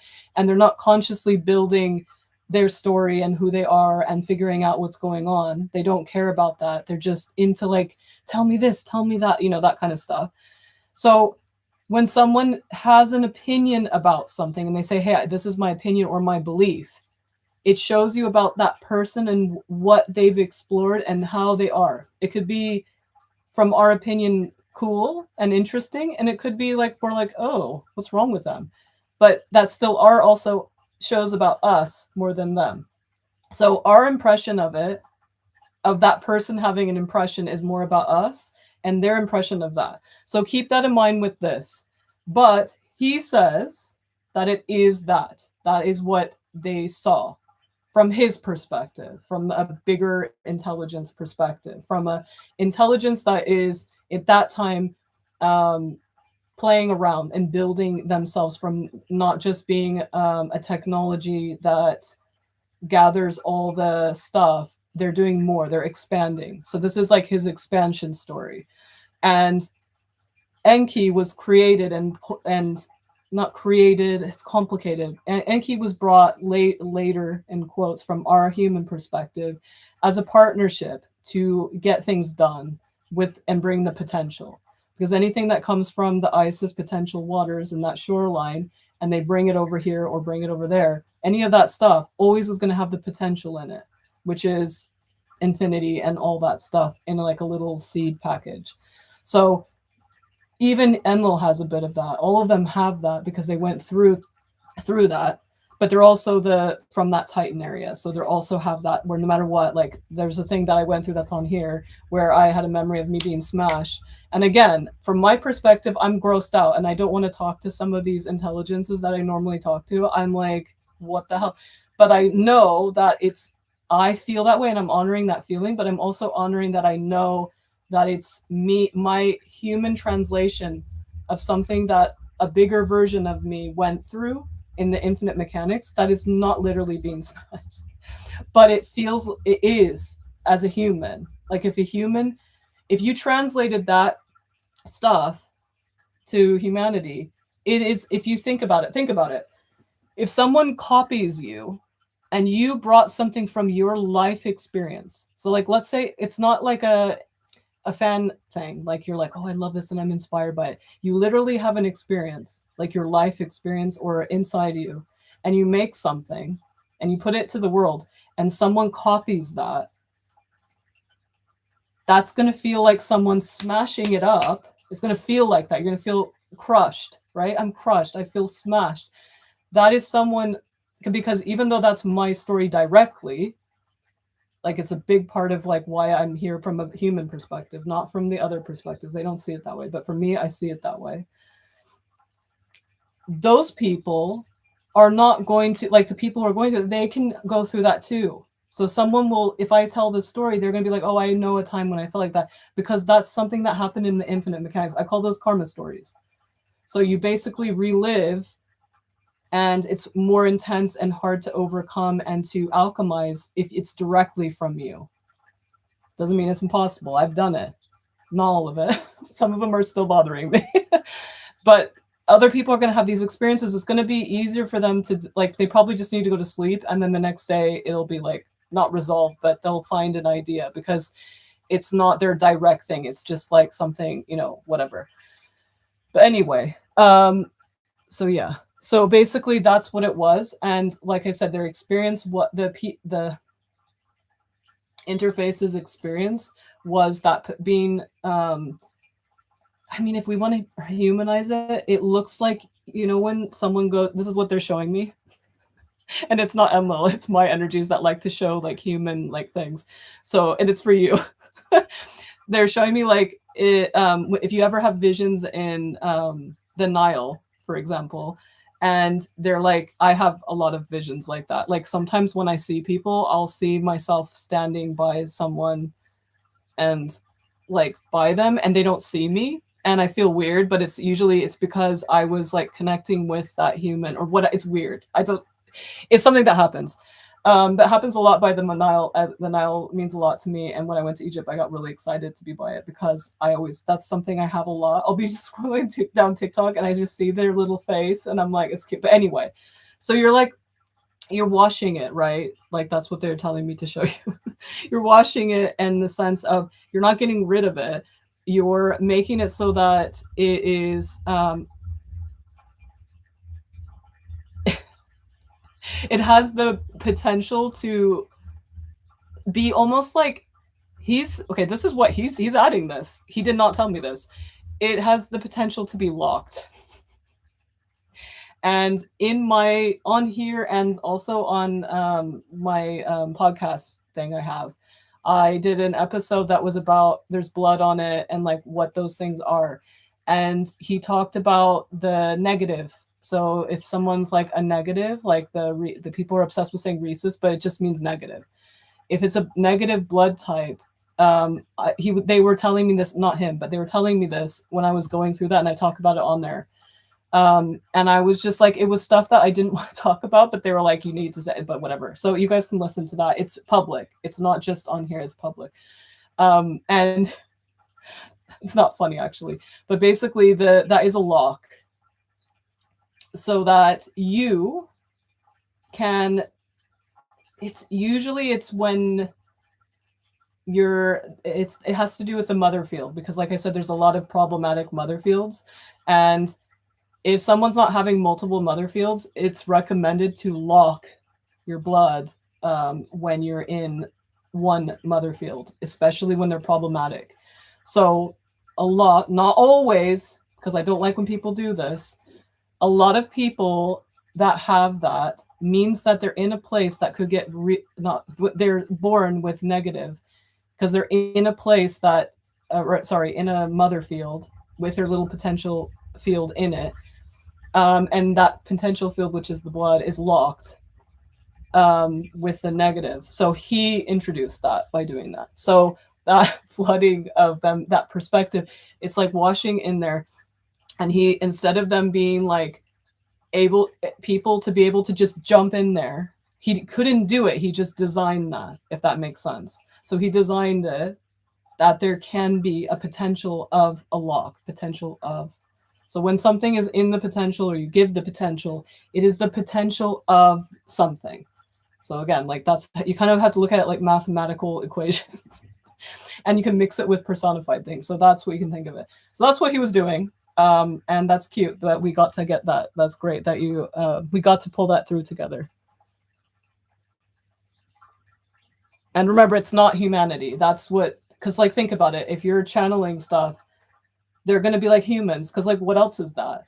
They're not going to be like interfaces, right? They're going to be like humans, because it has to do with humans. Because like I said, humans are not what people think.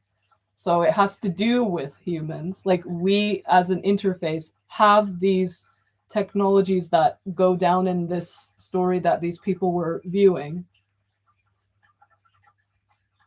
Yeah. That they were viewing, because they were showing me other things, but it wasn't relevant. So yeah, they're trying to go off topic, so I'm going to read the rest. I won't try to pry too far much, but is that what the horror of intelligence? My question also sort of ties to language. So yeah, so when he was horrified, basically that's what he did. He horrifying translates in the infinite mechanics to decreeing, kind of, that like anyone like Enki or someone who does things cannot do these things. Like it's a new rule. So like Gaia does that a lot, by the way. Like when the Fae were doing really creepy things to humans and stuff, she decreed, they're using the word decreed, and these words are hilarious. I'm like, you guys, but she decreed that there is going to be dimensions, and according to blah blah blah and styles. And so some people see them as, it's like a conceptual thing, but like we're all here.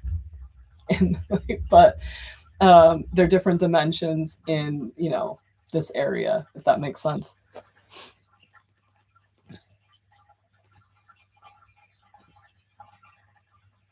So yeah, so with language, just remember we put a lot on languages because of, again, what humans have said, but it is exactly the same as painting.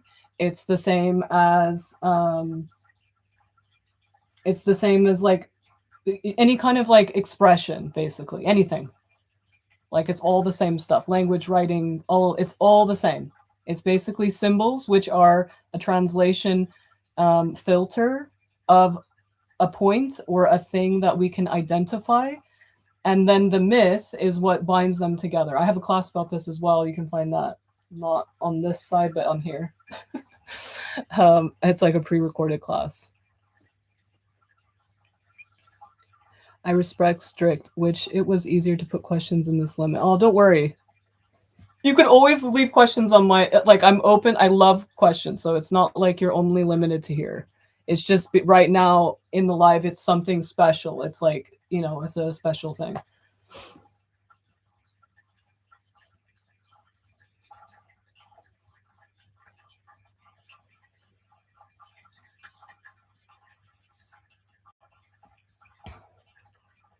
Okay, so this is the first question that's closed.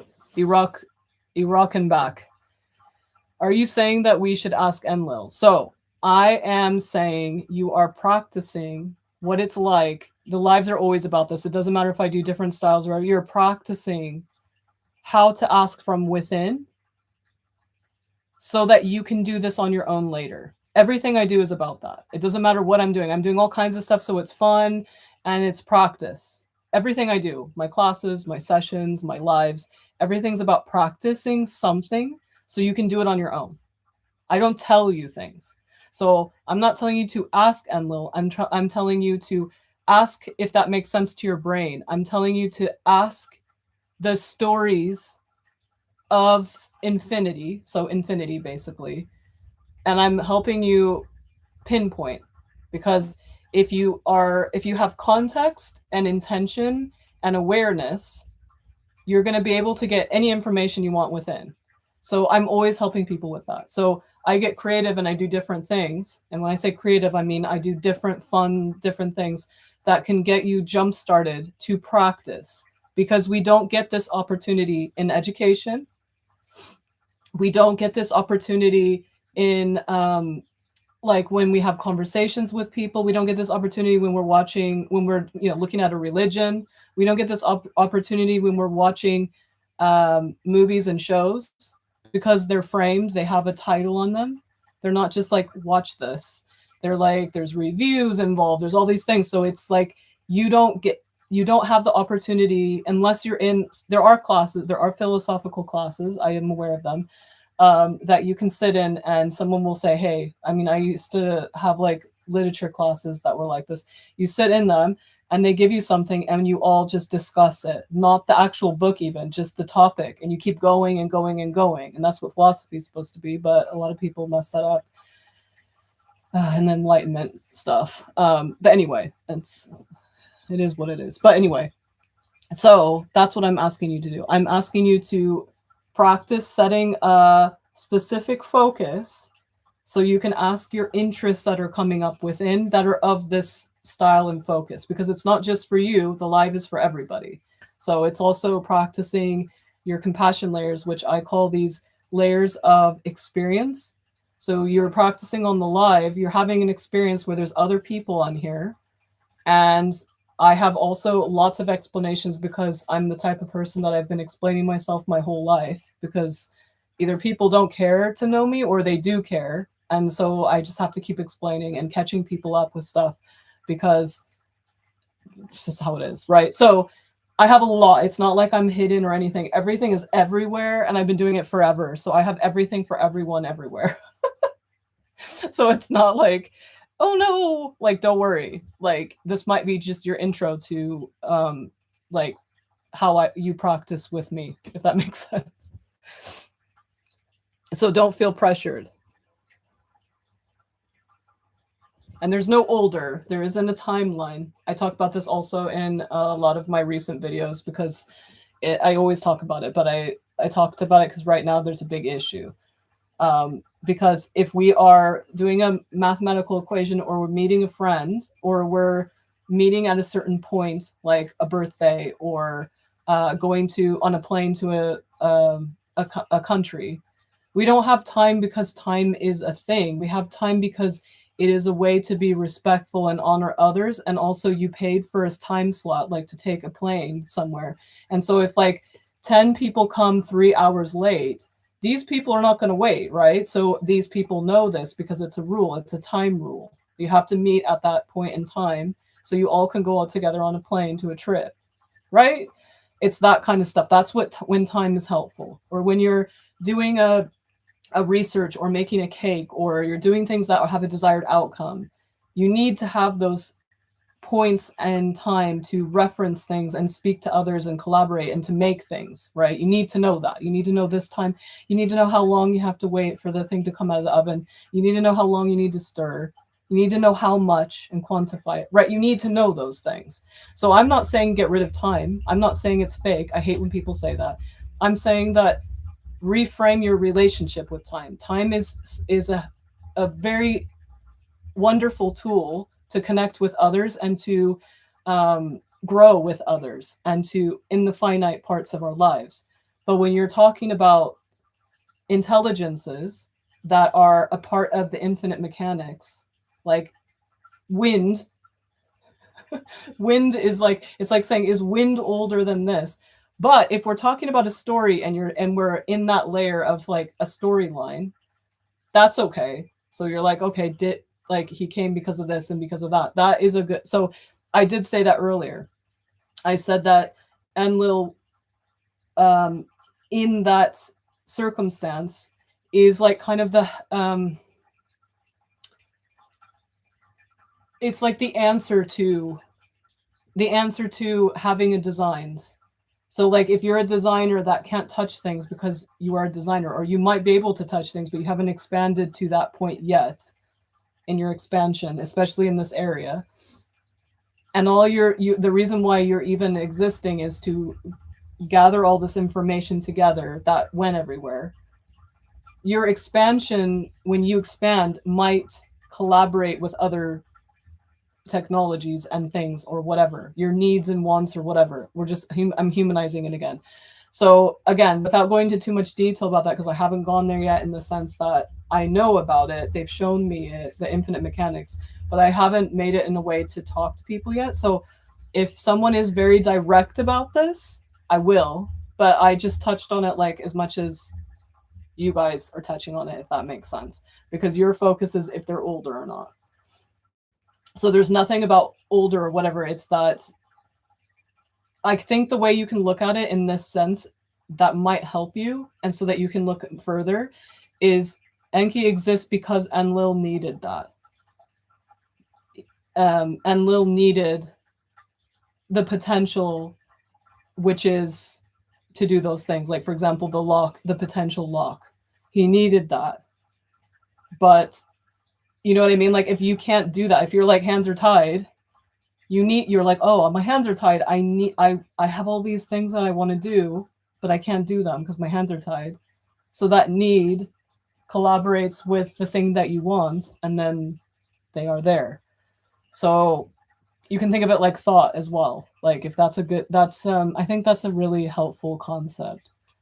So their thought created that. So it's like what they needed, their thought from them mixes with that, right? But I don't think it's good to personify them. You can personify them in that sense of creation, like their origins and their creations. I don't think it's a good idea unless they're actually connected to you and you're talking to them and it's a part of your story and you want to like grow with it. But if you're just having a look and like exploring, I would only put a personification on their relationship of what they work on, because that's going to help you understand, but not their origin. Their origin is going to get messy. You're going to think, oh, are they brothers? Are they twins? Is that the dad? You know, it's not going to be helpful. Like those things are not helpful, right? But if if you say those things as variables, like in a mathematical equation, like x, y, z, and you're like, okay, this is the data in this, and so you can figure stuff out, that's great. But if you're doing it as a, let me figure this out, like, no, that's not going to help you. Does that make sense? I think if you have an intention behind it, it's going to help. It has the potential to be locked. This is golden. I know. This is how he is.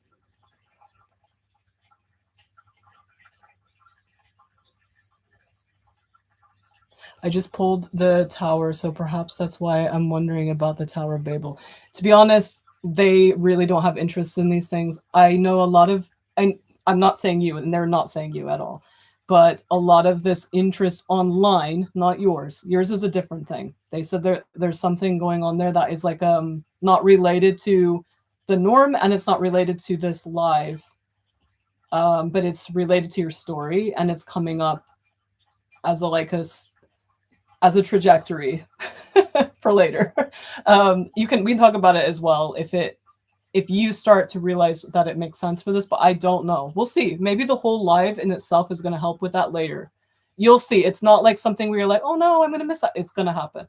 But a lot of people are obsessed with that because, again, it's that thing like the Atlantis thing from Plato, where they take that story to explain something, not you. But they do that a lot, especially with Christianity. There's a guy on here that talks to,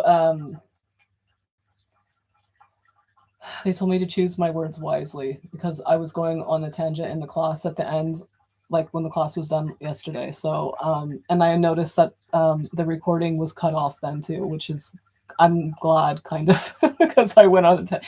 I wasn't being rude. It's just, I was saying things that they don't need to be said to other people, but like, because a lot of the stuff I do with those kind of things is lonely, I end up doing it. And it's like being, I'm not, but it's like being a secret agent and you start just like telling them about parts of it that are not going to compromise anyone, but you just shouldn't be doing that as a practice because then people are like, whatever, it's stupid. It's not the actual things I said, it's the practice of doing. I shouldn't be doing whatever. So they're saying choose your words wisely. I'm not going to talk about who it is, but there's a guy that is, I'm just going to be simple about it, talking about a being. I'm not going to say what it is, because if I say, you guys probably might know. Not always, but you want. They're talking to a being, and I'm going to say this part. It's actually ChatGPT, but they're pretending that, not pretending, but I don't know. We don't know, because they don't see, if someone is,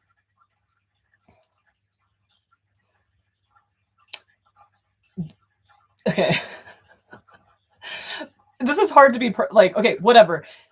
I'm just gonna I'm gonna leave it there. Basically, when you talk to ChatGPT, there's a lot of cool things you can do, but when you're doing that and then also making content and it's picking up, what happens is we as humans already do this, but you're taking another and can rearrange the pattern recognition of that data, which can be amazing and actually a great thing. But these people are doing it as if it's not that. And you can do, like I said, you can do amazing things when you know that, right? But they don't know that. These are people that don't know how it works, and they're just pretending that they know. And yeah, that's all I'm going to say. But that's what he was doing. And this is what a lot of people do, even without ChatGPT, especially with Christianity. They bring Christianity into it. And they explain how those beings were created through a random story that was put together by ChatGPT that they didn't put any information. They just asked the question. Okay, anyway, so I just gave that example and I was very careful about it. They said that it's not, yeah. I think it's because I didn't say all the details. It's okay. But that's basically what that is. So when it comes to that storyline, look at the origin of it. And when you get to the origin, all those questions, if you need help, I would love to help you with it, by the way. Even if you think about this after the live and you ask a question, I could do a video response even. Like, I also have 20-minute sessions that are 22. So yeah, like it's not like I have just like the big sessions. I also have little ones as well. So it could just be about that one thing, but it is for 20 minutes. So yeah, we can do that. We don't have to just do it on if you don't want to do a live and stuff like that. But yeah, there's many ways to I have many ways to do it. It's up to you. I've put out those things, but yeah, you guys can decide. But I won't be telling you stuff. It will be us going through it. Right? Remember, we're going through it, and we're going through the tools that are within you. Right? That's what we're doing. I'm not telling you things. Even if I see it, I'm not going to tell you unless it makes sense for the question that you asked. I'm not going to say that because that doesn't help anyone. Because later you're going to be like, okay, well, Nicole said this. Who cares, right? Like, it only makes sense if that brings you to the next thing inside you. Has Enlil given us that technology? It's available to everyone always. So no one gives us technology unless you're going through the process that I don't even know what to call it anymore, because like saying words like invented and things like that is stupid. It's just whatever. It's my process, and it's mine in not just a human. It's mine in many different versions of things, in different ways of expression, if that makes sense. So what was I going to say? I forgot what I was going to say. There's other things going on. So it's not that I forgot, it's that I got sidetracked. Because sometimes I can hear other things that other people's like intelligence are saying, and yeah, that's happened already in the live. But let's see. I'm going to read your question again because I think it's going to help. Oh yeah, so I wouldn't look at it as, I know that it might have been helpful to arrange the sentence, and I appreciate and I honor that. But we don't inherit, we have it always. So every single thing I talk about, even if it's my story, we have that in the potential of our field. So it's up to us to pull that from our origin through that technology. So let's say the technology origin of whatever we're talking about is in this dimension, and we're connected to our origins, or we continue to find new origins. We're going to pull that through that thing, which is a technology now. Like, it was a violent one originally, but that's what we actually do when we're doing that style. So what it does is it puts a filter through whatever is working in here, and you have to be aware of it, because sometimes you don't want that filter. So you can like say no to the filter as well, but the filter can help you in the sense of pinpointing specifically what you want, if that makes sense. There was another thing, but they got rid of it, and I think it's on purpose. So if I was saying something and you could kind of tell, feel free to ask, but they're not letting me retrieve it. When they do this, I'm like, you guys, a tower is some sort of like moment of realization for me. That's all. I'm the same, actually. You know how people think it's about, I'm constantly having the dark night of the soul because it's my story. So I'm constantly going to the underworld like every second. So and not in a what people think is bad and stuff, and it's not. I'm going to the underworld like constantly. It's like a part of like how I'm made. Everyone is, but mine's like nonstop. So for me, tower is that as well. To me, it's like, oh, it's gonna be, it's like almost like it's the thing I said where we have I don't know why they're taking this away. I might be getting really hot. I think I'm getting overheated. Actually, you guys keep asking your questions. I'm gonna get some water because I'm overheated.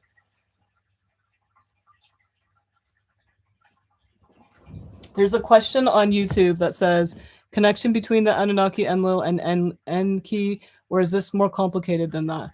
So it's on, if you look on, I can't say it, but on my Patreon, I talk about this. And so this is something that I'm talking about in public because a lot of people are not seeing that. And it's important to understand mainly about interfaces. And also we all get to practice speaking to those intelligences that are within us. Instead of seeing it as an external thing always, we're seeing it as, oh, that's in me, and I can go talk to that and see, like, and explore. So instead of saying, oh, okay, that's cool information, done, instead you go inside and you see your version of that technology, which is going to be your relationship with that technology in a big way. So, like, let's say you are, um, let's say you have a specific relationship with that technology of gathering information in this area. And, like, I'm going to give the example of water before I get water. So, like, let's say there's water and there's fire, and water and fire are communicating, right? And there's this person is like has tons of water technology. We're just making it silly. This is like very, I'm making it really simple but like dramatic so it's easy to understand. And this other person has fire, a lot of fire in them randomly. And like I said, this is like not a real thing. I'm just saying because that's like ridiculous because we have all these things. But let's say they have that.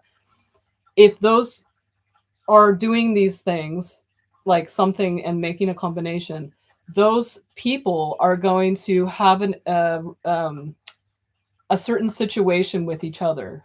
Like they're going to come together because of the other versions of them coming together, because they have to, because everything is like happening in their own version everywhere. So there's going to be a translation everywhere because we're all like in a like line. And depending on what's actually going on and what you hold in your interface, it's going to be different. It's going to be different for each scenario. I can't do a blanket statement. That's why I did something super simple but dramatic. But anyway, that's what that is. I'll be right back. I'm just going to get water. I'll be right back.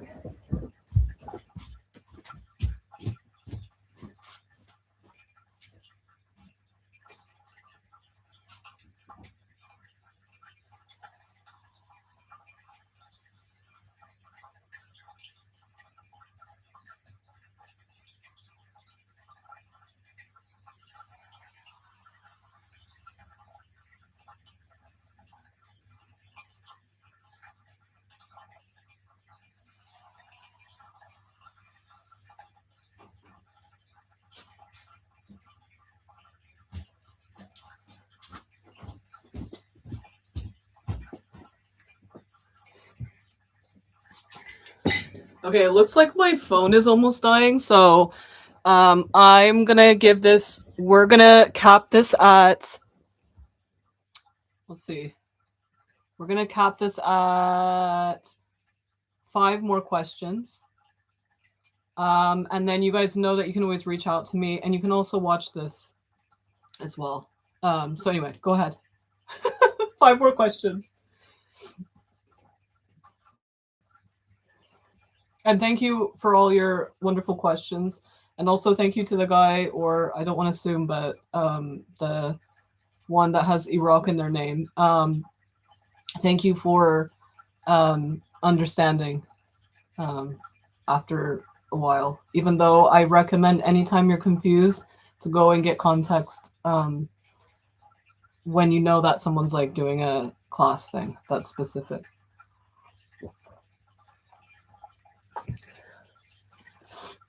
I think even TikTok made it so that they can put like things or something.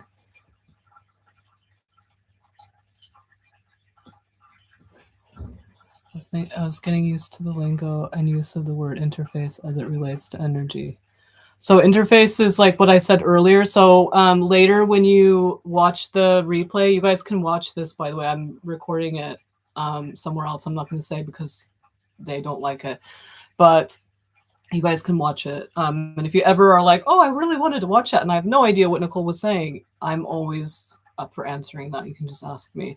But the person who's asking is on there, so they know they can rewatch this later. But I explained it earlier in that. So if people want to know about interfaces, I talked in more detail about that.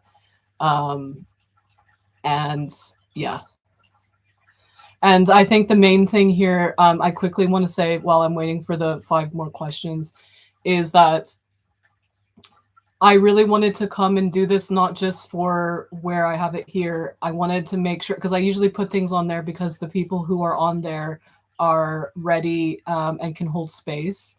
So yeah, I put everything that, and also they're long. A lot of them are like 2 hours long and stuff like that. So like, where else am I going to put that, right?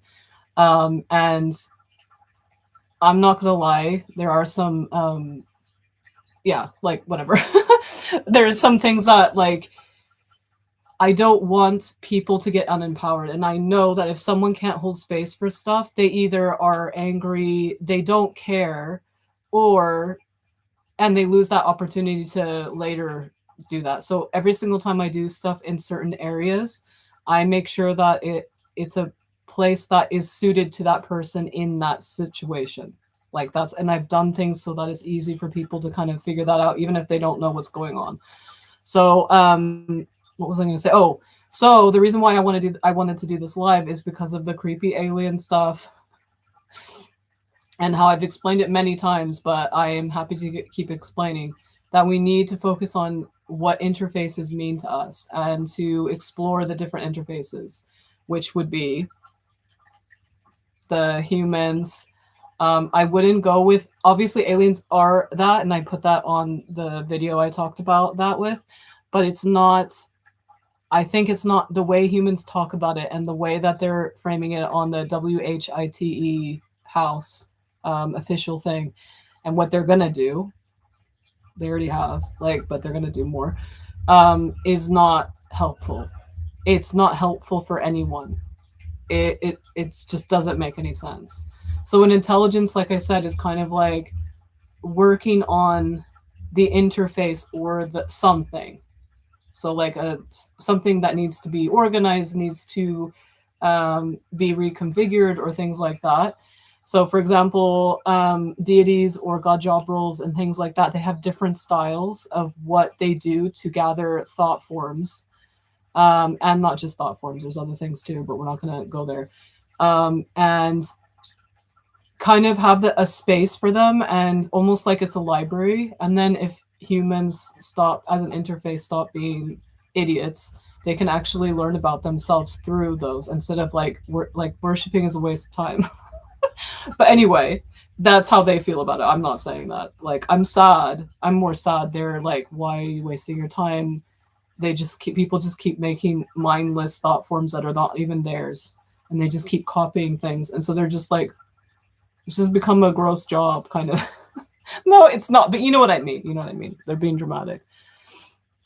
Okay, yeah. So in the other, yeah, before I answer that. So basically the problem is us not understanding that the interface is something that is how we access things and the style of how we access things and where are we accessing things and where are we expressing things, where do we hold and move things, because plants, for example, are a very good example of this.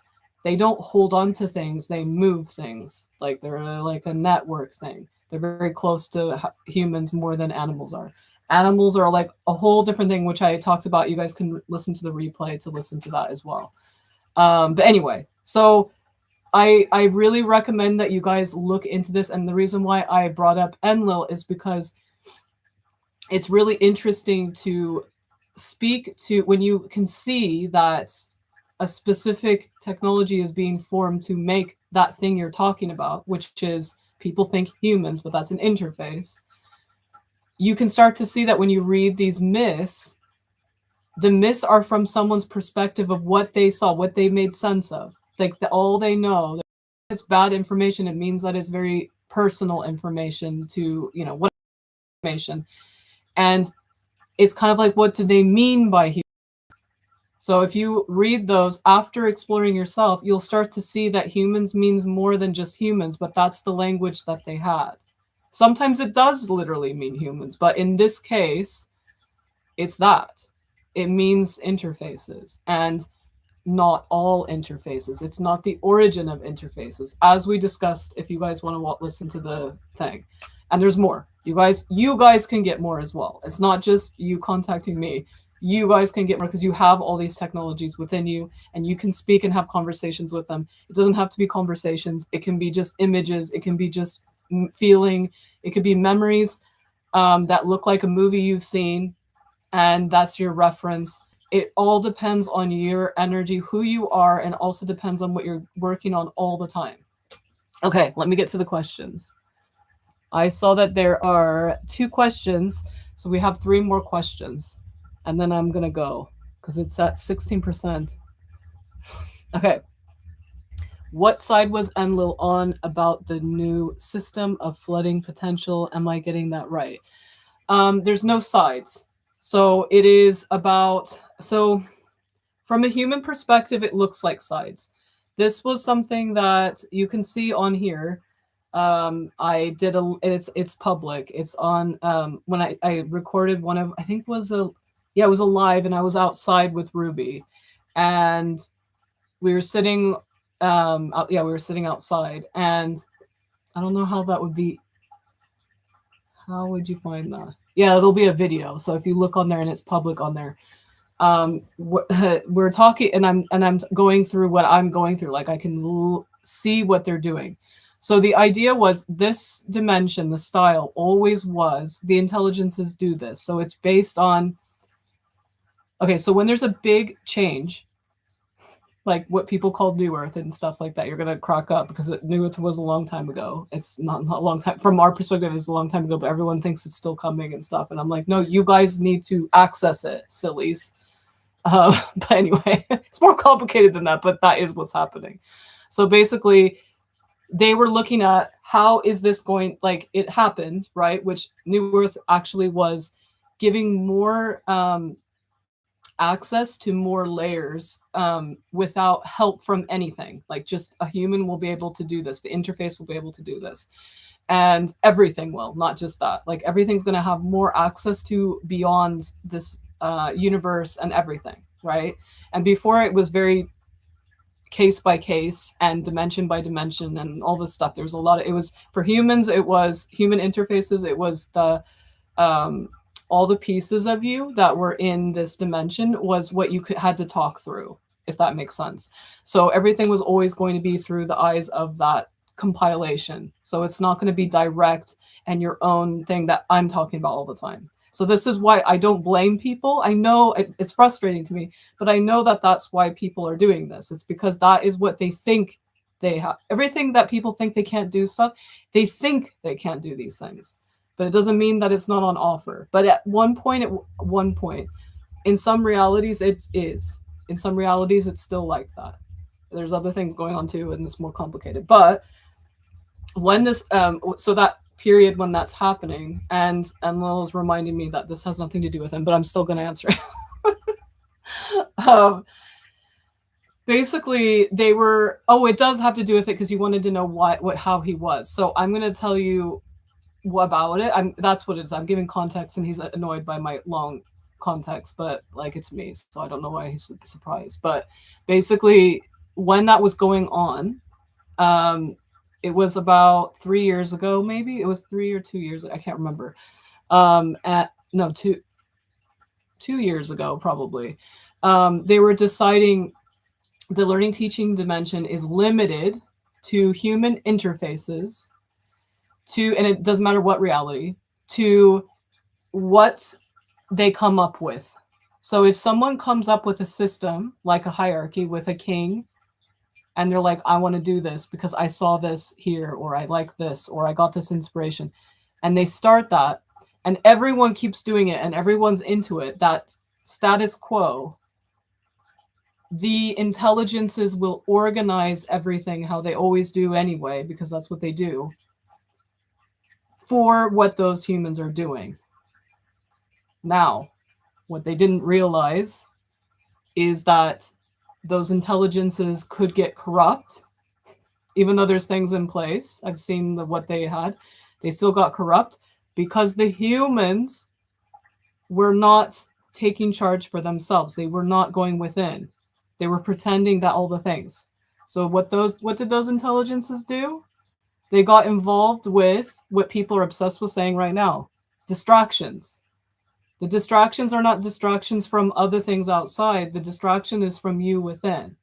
So they were like, they were bored, if we're going to humanize it, and they started to do this. And they all have different expressions of how they started to do this. These are the intelligences that are responsible for the dimension. They're not responsible for the individual. So they are corrupt because they weren't doing what their job is. If their job was to be an intelligence for a human interface, that's normal. That's not corrupt. They're helping them based on what that human's needs are. But if they're doing it on behalf of the collective, they're supposed to be doing it on behalf of the collective, but they're getting individual, like coming to them and being like, hey, do you want to be famous? And their versions of the way that they can come through to that human interface is because it's a version of them, and they're being corrupt, but they're getting here through that job role of being that intelligence. So this is not the only problem, but it is one of the problems. So it's on their end, it's the intelligences that are supposed to work with what we come up with in the status quo and support and do those things, concentrating on individuals or groups. But it's also the human interface's fault. And the human interface's fault is, some of them the fault is, and it's not even a fault, it's just like, it's a part of why this is happening. Some of it was the humans that are being complacent and not going within just because they just aren't being a human, basically. They're just, they're not being anything. They're not being a human interface. A human interface brings new things in. That's what you do. And then they had to create situations that are easier and more tasty to come in here as someone who works with. It was like one of the things to help. So this is why I get annoyed with people saying NPCs, because all of the intelligences that are trying to help like harmonize everything are angry about that, because that's wrong. These are actually, it's a way of inspiring the humans to become humans again. So they're humans that are actually have specific interests that are not met, and so they get annoying and frustrated and cause problems so that other people can make those things, and then they can create from those things. It's a thing. Like it's more complicated than that, but there's so much problems. The other one is the creeps, the ones that I call creeps and disgusting and buttholes. Those are the ones that do rituals and pull things in. So they're not only being creepy to their fellow human interfaces and making those things gross, but they're hoarding things in groups and being like racist or classist or whatever it is. And they are pulling things in. So a good example of this is the some of those grimoires that people think are like cute things. They don't realize that it was humans pulling pieces from, you watch my Buer videos, he talks about it, pulling pieces from the god job roles and pulling them to do certain things. And so when you do certain things like this and you move, they have done lots of different things. The human is encouraging those beings, and also they were created for that. They're thought forms. They're not actually the beings. So the beings are coming to get the thought forms, and the there's so much stuff going on, and they're all trying to do different things. And then it comes across as power to those people. But actually the confusion and the corruption is taking up space from the human perspective of their fellow humans, and it's domination. But intelligence-wise, it's a mess. It's not harmonious. It's not working together like a pond. Like for example, if they start talking to this and this is not, and this is supposed to be doing this, and they start doing different things and then they collapse. And anyway, so that is why that happened. So now you can see that, yes, Enki does send pieces of himself to do certain things, and they're involved in stuff. But it's going to be a very specific thing. So like, for example, if you start speaking to him, that's from your technology within. So it's not, unless you want it to be, and that's complicated and we won't go there. It's going to be a very specific relationship. You're going to be speaking to that. There's also a god job role that represents and streams the energy and helps you understand your connection with them, and also takes care of the thought forms having to do with Enlil and things like that, like these stories that people have written. There's also the stories that have been written that are, because there's many, it's not just one person writing it or carving it. There's many people, and there's like all kinds of stuff going on, and even each of those are doing their own thing, just like a movie. People are like, oh, the movies are propaganda. They are, but like the way that they're shown to you and put the title and advertised to you is the propaganda, but the actual thing is an artwork of many different people doing different things. One might have an agenda, one might not, one might be doing this, and there's so much stuff going on in that, and to ignore that is ridiculous. Like, we're silly. But anyway, back on track. So yeah, I think that covers it basically. So, oh yeah, so if you think about it, he's involved in the sense of, in what I just talked about, it would be the representatives of those different areas, if that makes sense.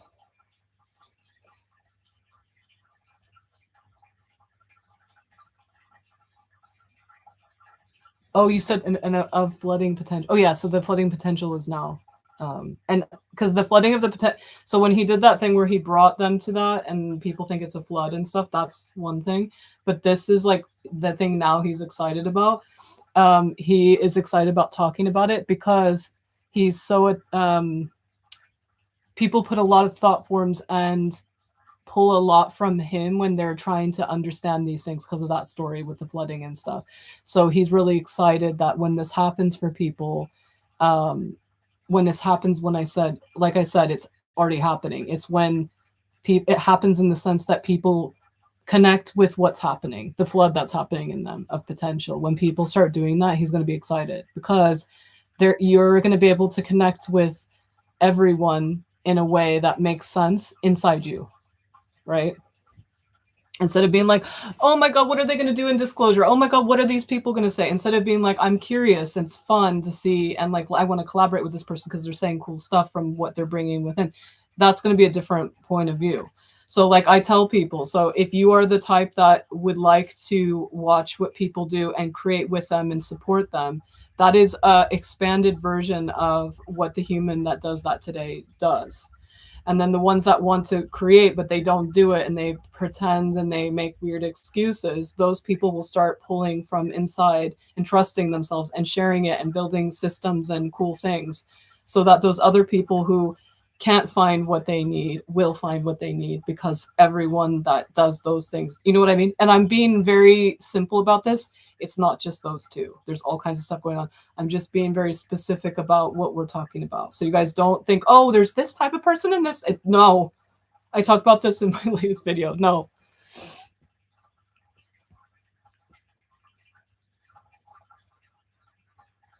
So how do aliens relate to this? So the reason why it relates to this is people think that aliens are coming from a planet, and it's not because of them thinking that.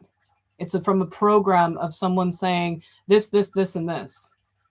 When I think people have gotten a little bit closer when they talk about interdimensional, and even though that's kind of random and they're just saying it because they think, again, it's a program. That is actually they're helping, not the people saying it, but the person who decided to say interdimensional. That is like someone who actually had a thought process and was like, oh, wait, you know what I mean? But when someone's talking to the Galactic Federation and they're talking to those things, they're talking to the intelligences of something. And that's the way they've decided to say, because they didn't make this up. Another person did. The symbols and the containers for that experience.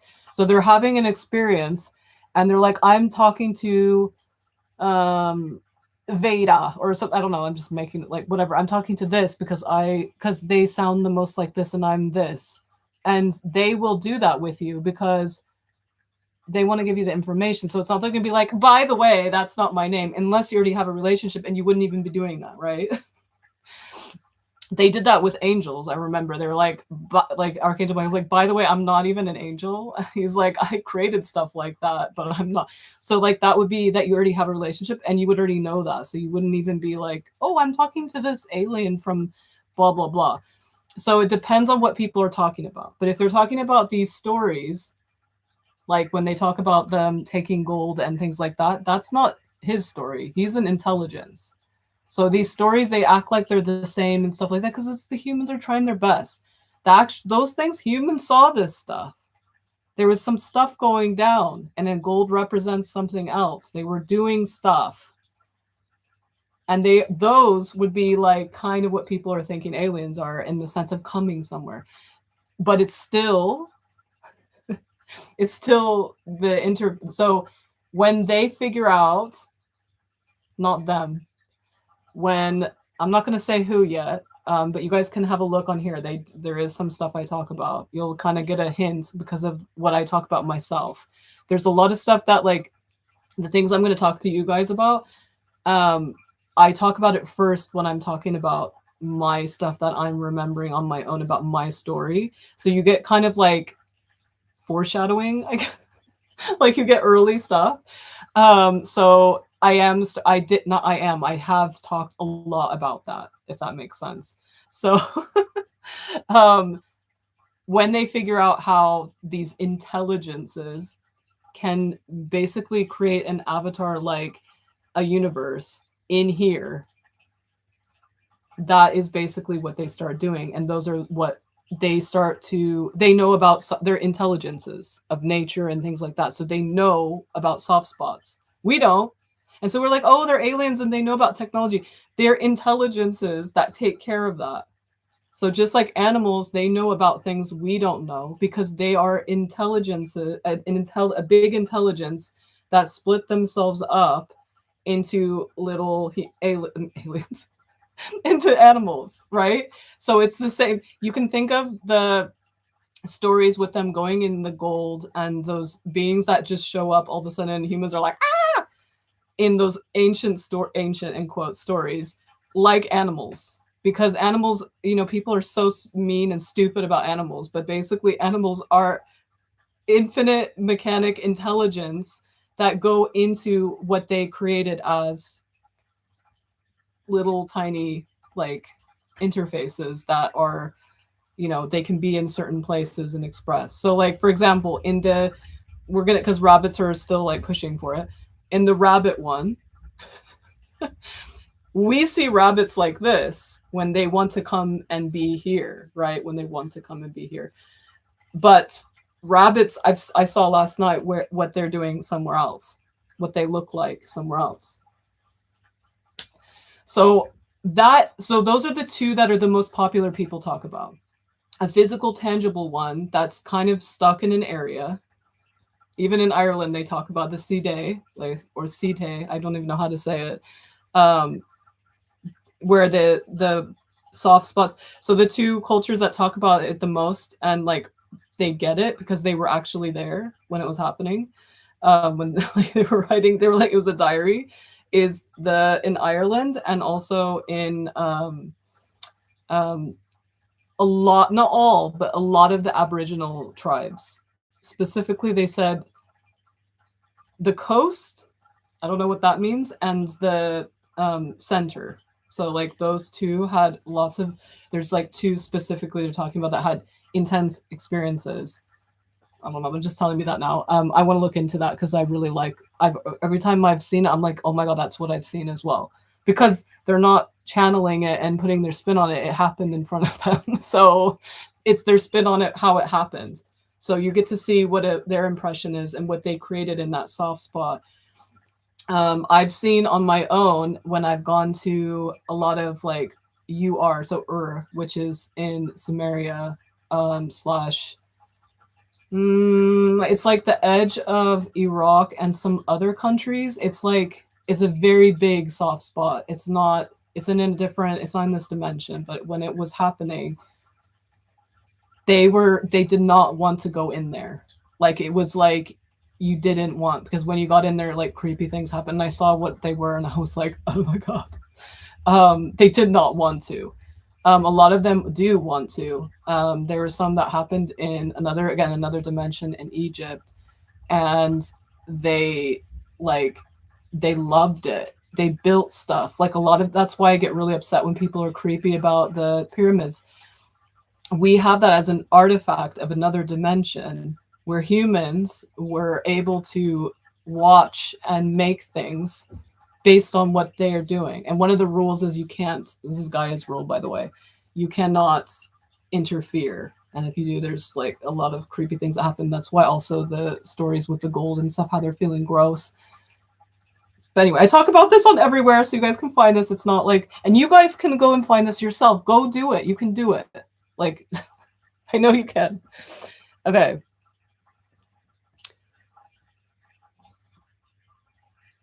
Connection between the explaining. Okay. Yeah, watch the replay on there.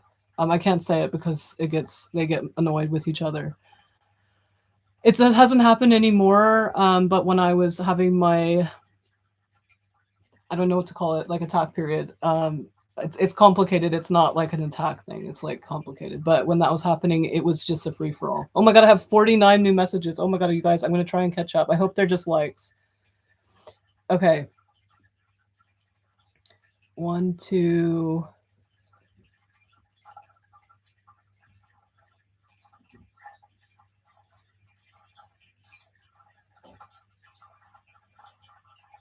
You, Enlil, too, have been incredibly helpful with my questions. Thank you. Oh, you've been lovely with your questions, so thank you to you as well. Okay. I saw who, and I don't know. I think it's a delay, so I don't know when you asked who. So if you can write who. I can't see any other questions, so I'll ask again. I asked about a Lord of Wind, Storm, and about origin with the weather. So that is something I will be talking about. So he says not to. We're gonna do human stuff for a second. Because they also have, when you talk to them, they have preferences, and the preferences I said earlier in this live is not just them; it's also your relationship with them. So he tells me that it is his child, but I've also talked to other energies. He sees it as a child, but he's very he's like that. He says a lot of things are his kids, which is like I do that is what my, not me, but now me, because I got so like hearing it, but like he's a lot like me in that he thinks that things are his kids. And he has favorites and stuff. I didn't do that. I mean, I don't know, like they kind of, yeah, my, like they're saying, yeah, you do, and I'm like, whatever. But he's very much that way, and it's, and like I said, they're not things like, oh, let's like identify with him and both. It's my thing, so I'm just telling you that so that you know. And he's telling me that it's okay too, because if I sometimes when I do say these things, people go, oh, okay, that's no, it's just to show you that there's a relationship with that. But I will be talking about, when I talk about, I'm going to talk about land, and I'm going to talk about planets and things like that. But I first have to do the Eros / Adamos. He likes me to say both of those, and he has another name as well, and it's confusing me. But that's the one that is like pushing. They were all pushing, and today they sent me like a thing, and I was like, okay, I know I'm going to, and I'm excited. But when I talk about weather, and the elements, and I talk about planets and all those things, because I already talked about planets, but it's about like real things, like the technology of it.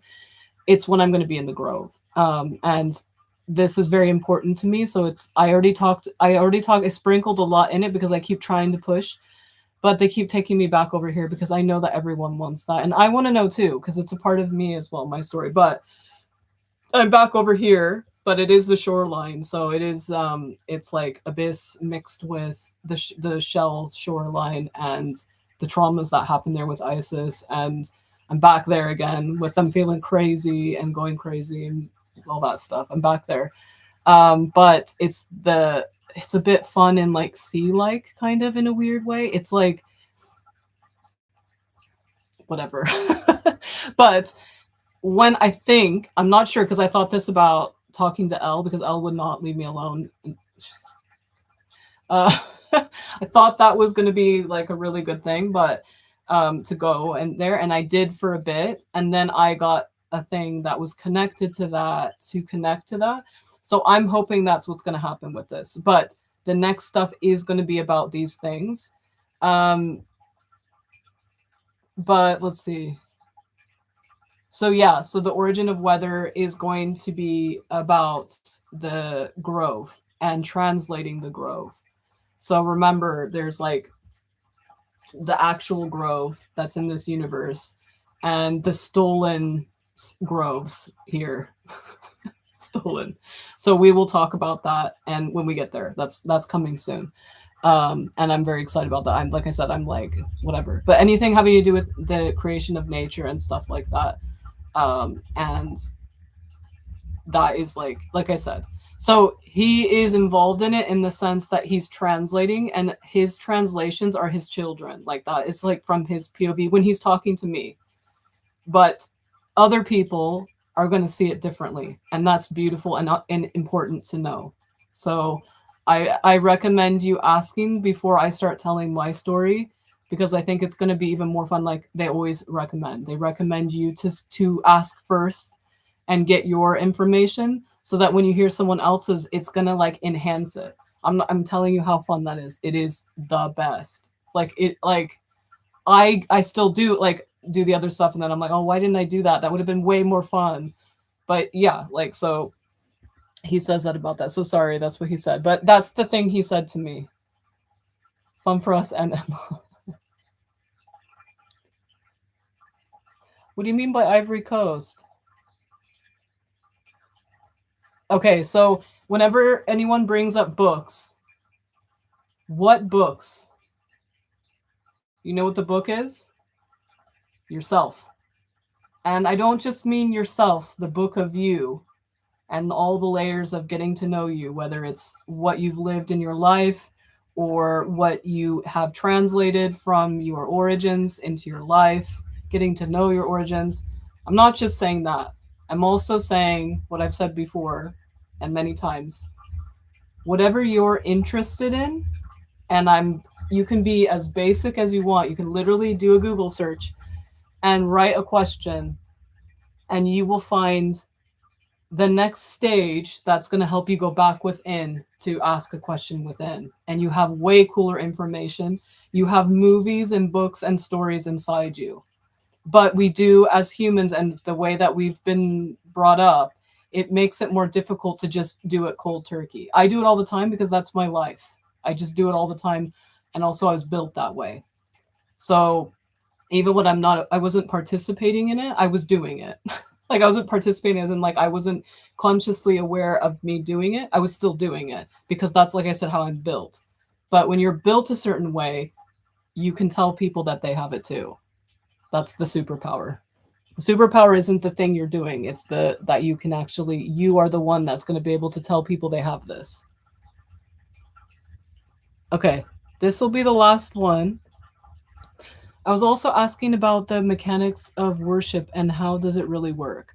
So worship is a human thing, and it depends on each person and it depends on the practice. But if we're going to do a blanket statement and we're going to ask Enlil, every single time I've talked to an intelligence or a god job role, they say it is lost in the programs and thought forms, because I have a video about this also. When I did practicing with energies, I did the Shinto priestesses. So you guys can look up if you go to my folders on TikTok and it says the practicing with energies. If you go to the Shinto priestesses video, I don't know which number, but you can see it. Like it's very clear that it's that. I talk about that in more detail. And if you guys want, just message me and I can send it to you. But just like you'll find it. It's not like there is a lot, but it's like you'll find it. But anyway, it's important. I studied, like I was wanting to do translations of ancient texts and stuff. And the most beautiful thing about translation is not translation. It's about getting to know who wrote it and being them. And the cute part is I ended up doing that anyway, but just not in a academic thing. And I am going back into academics anyway, so we'll see what happens with that when I go back to that. I am doing that this October, so you guys are going to have a lot of more fun things probably because I'm going to be doing that. But anyway, that way of thinking it's a beautiful way of thinking. I do have these Shakespeare books. They're obviously the plays, and I think it's absolutely, I call it gorgeous that they basically put all the context and what he was thinking and what those things happen in those things while you're reading the text. Like for me, that's like food. So that is kind of what you're thinking about when you are when you're doing the worship thing. So it's been taken out of context because when, let's say you were in a village and you have the priestesses, you have the blacksmith, you have the medicine people, you have the chefs or the books, like the butchers or whatever. You have all the specialties. The way people set that up in those villages was that way. So everyone was specialized and spending all their time on that one thing. It's the mentality, right? And so what they would do is they would give offerings. It's very cute. And I'm just sad people don't know this because it's adorable. Like if you go to, I mean, I'm lucky I got to go and stuff. Go to Greece, you can see that these people who are like, they made a lot of sculptures and stuff. They would make a sculpture of how they wanted to communicate. So if they wanted to communicate, they would make, like, let's say they wanted to know more about why their eye was having issues, and it wasn't a medical problem. It was like, it meant like within, they were having issues not understanding something, and they couldn't spend time and develop it themselves, but they still used what they do. And they would bring that eye that they made and they bring it to the priestess so the priestess could take their essence in question. That's from them, not the priestess saying, trust me, bro, which we do, which is gross. And then they go and they not only have the question that the person said, but they have the essence that that person has built from their craft of what they do as a human being. That is an offering. That is what it was supposed to be. That is what humans created that they thought was so cute and beautiful. That is what it was. There are dimensions where there's no priestess and there's actually a god job role that is taking a form or something. Like it could be they're taking the form of the water. It's not necessarily a human thing. That's not always the case. And they literally are there. And they would do that. They would bring, like, let's say you're a blacksmith or you're a baker. You would make something that makes sense to you, and you would bring that so that it could understand you better. That is what worship was. It's not about saying that there's this thing. It's about connecting and finding out more about what you do and bringing what you do as a human being to the table. And getting the, like, you know that you're missing a piece and you want to know that other piece, and you know that that whatever it is has the piece that makes sense to you. And you're not getting it based on what other people say. You're getting it based on what you need to know. So I hope that makes sense. And like I said, I encourage to watch that. I know you love Shakespeare, Janine. All right. Yeah, because this is ending, you guys can watch the replay on YouTube and it will be there. You can see, you guys can just go here and you can find it. So the replay will be on YouTube. I've already pressed it. It just needs to, it needs time to upload. Like, and sorry, it's so weird. It got like, it's complicated. It looks stupid. And like, you see a weird corner of my face, but it's just the setup. It's the same thing. So you'll be able to hear all the stuff. And you can comment on it as well if you want to. So if you do have extra questions, please do write those. But yeah, so you guys can watch the replay on there. And yeah, I hope that you guys like this. And like I said, I really recommend, if you feel you have the space and this is something important that you want to explore in your life. We have a lot of stuff going. Like we had a class yesterday and it was really fun. there's many options. I have, like, I explain it. I can explain it really quick to you guys. But to join the classes, you either have a look at the workbooks, which are in my link in bio, and also that thing I talked about, that meditation slash thought experiments of feeling what it feels like to be different versions of you at once, is also in the same place. It's called Kofi or something like that, and it has also a class about symbols. You can get that as well. It has 3 parts. There's an hour-long voice note, which is the origin of symbols and myths, and like to get you started. And the second one is about how it's being portrayed in popular things and stuff. And so I bring in my trip to Egypt and I explain like that kind of stuff. And it's a video, and I think that's also an hour. And then the third part is a workbook thing. So this has been a long time coming. When that builds up, it's going to be a full workbook. But these are tools so that you can be aware of what's going on and you don't feel unempowered in the pop culture of what's going on. So when people are exploiting things and saying that it's the end of the world over and over again, like today, I'm thinking of posting it in the stories. I'm not sure. I don't know what I'm going to do, but it's very cute and fun. I saw in the museum, it was Botticelli, which you guys know I'm connected to Botticelli. And basically, there was a time in his life where he got caught up in the popular thing that was going on where they were really thinking it was the end times. And you can see that he's like losing his mind, and his paintings don't look like his paintings. They're like very gross. And there's like cute little, I think they're cute, like looking demon things, but they're not demons, but that's just what they're thinking. And they were like, oh my God, we need to like embrace and connect with these angels. And they had this whole thing going on. And here we are going, oh my God, here we go. And I'm like, you guys, it's not original. Stop it. Like, but anyway, it's like, it's important for you to explore why it's like a thing, because it is kind of, and even the definition is wrong, like of an apocalypse. It's not right. Like people are having issues. But anyway, yeah. So, so I have those classes. You can join you get to go once from that, from the workbook. It comes with the workbook. So if you get a workbook, it comes with it. If you want to keep going every month, there is a discount of how much it would cost to do it in the Patreon tier, which is tier 3. And you have to come every month if you want to. It's up to you. Like, you don't have to. You can, like, yeah, you don't have to. And you get all access to everything that's on Patreon. And the things I told you, like, as I'm going through it, it's very raw, and I complain about things, but it's always like to want to fix things and stuff like that. So it's not like complaining, like I'm like, oh my God, I'm just like, oh my God, I'm seeing myself being smashed, and this is why, and this is what they're saying. And so as it's happening, I talk about it and stuff. But there's also one, like, I think there's a bigger percentage of me having my shit together, so don't worry. But they also do things where they're just chatting with me and bringing things, and I explain a lot of stuff in it. And then the other thing is I have 2 styles of sessions. And yeah, so there you go. All right.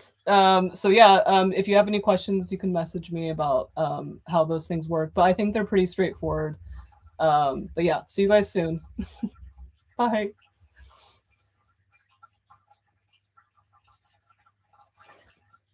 And you're welcome.